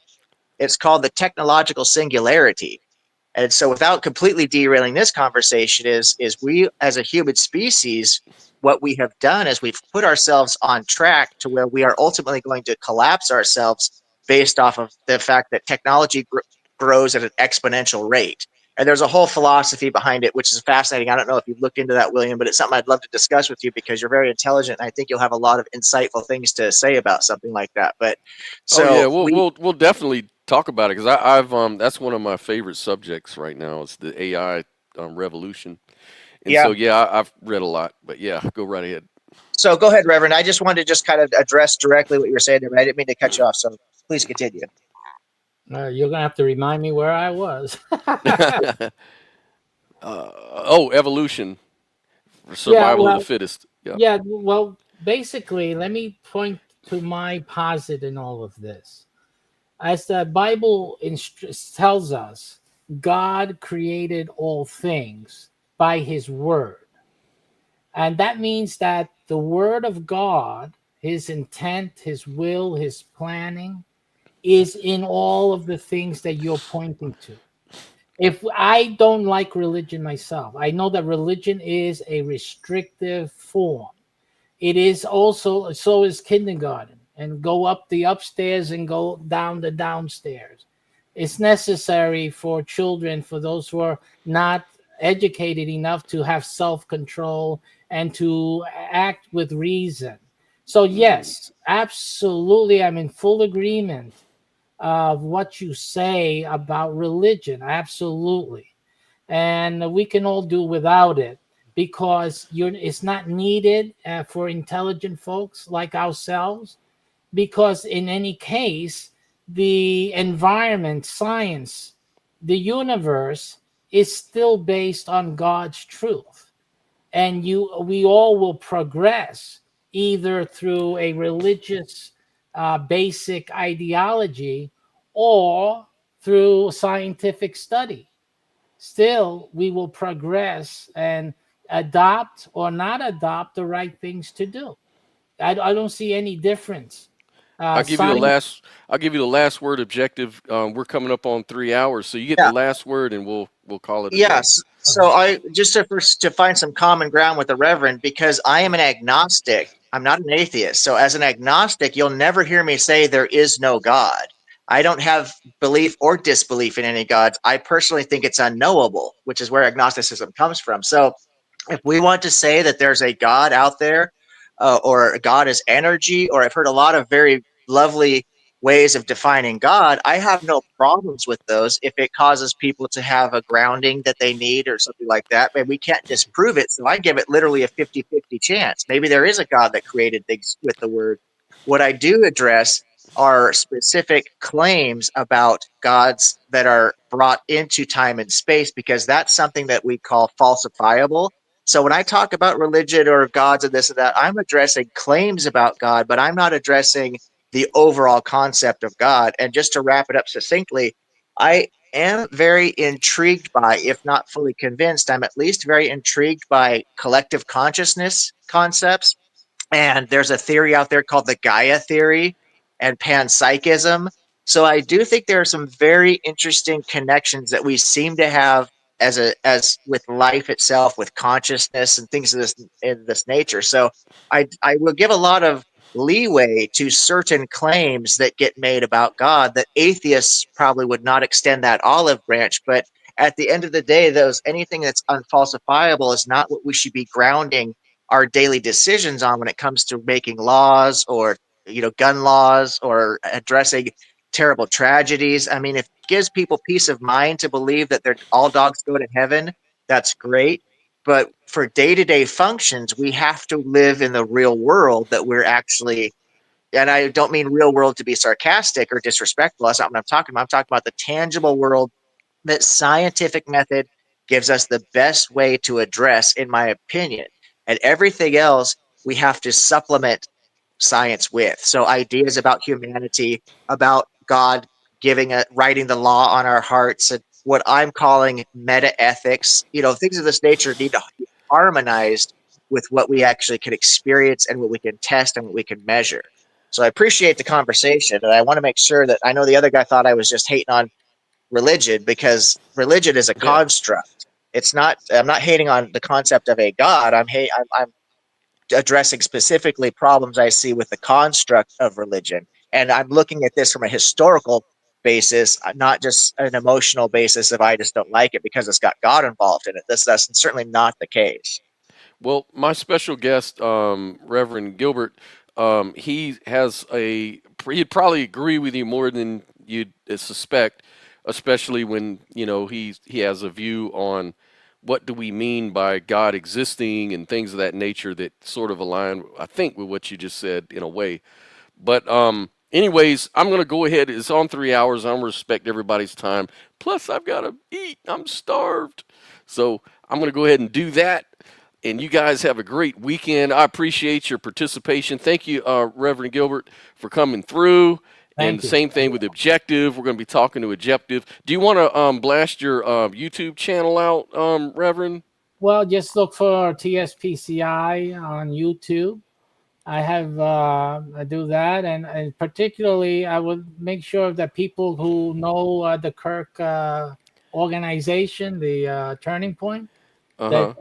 that they pay attention to this video, have them look at it, because they should be implementing more of the things that I've said. It would be great honor Mm-hmm. to Charlie and to the Christian effort. And I think all churches also should be watching this program and this episode, particularly to hear how the church is supposed to be behaving and doing for the cause of Christ, so that Charlie is not, his death, his Right. sacrifice really is not in vain. And so I would encourage all the organizations to pull together, protect the whoever we have out there in great crowds, and to better our communication and our love towards the world, and simply do it that way. And anyone who likes science, go for it. Go for it. I have Perfect. no. We'll meet you on that other side. On that So other side. That's yeah, right. come on. It's okay. Either way, love your neighbor. It's all Through about religion love. That's what or I'm through about. science, do it. That's God right. bless you. And whatever you need for a permission slip, use it. Thank you Right. so much, Reverend Gilbert. I appreciate you. You guys have a great afternoon. Like and subscribe to the channel. Feel free to donate to my PayPal. Help me get some coffee today. And until next weekend, we're going to talk to Objective Ethics about so many things, and we'll link up then. Yeah, I'm going to leave a comment in this video and see about reaching out to you. I don't have your email address, so we'll need to get that set something. I will definitely do that for you right now, my brother. Okay, yeah, after the video posts, I'll go back in the comment section. If you could post your email there, if you don't mind, I'll reach out to you. No problem. We'll do. All right, You brother. guys have a great weekend.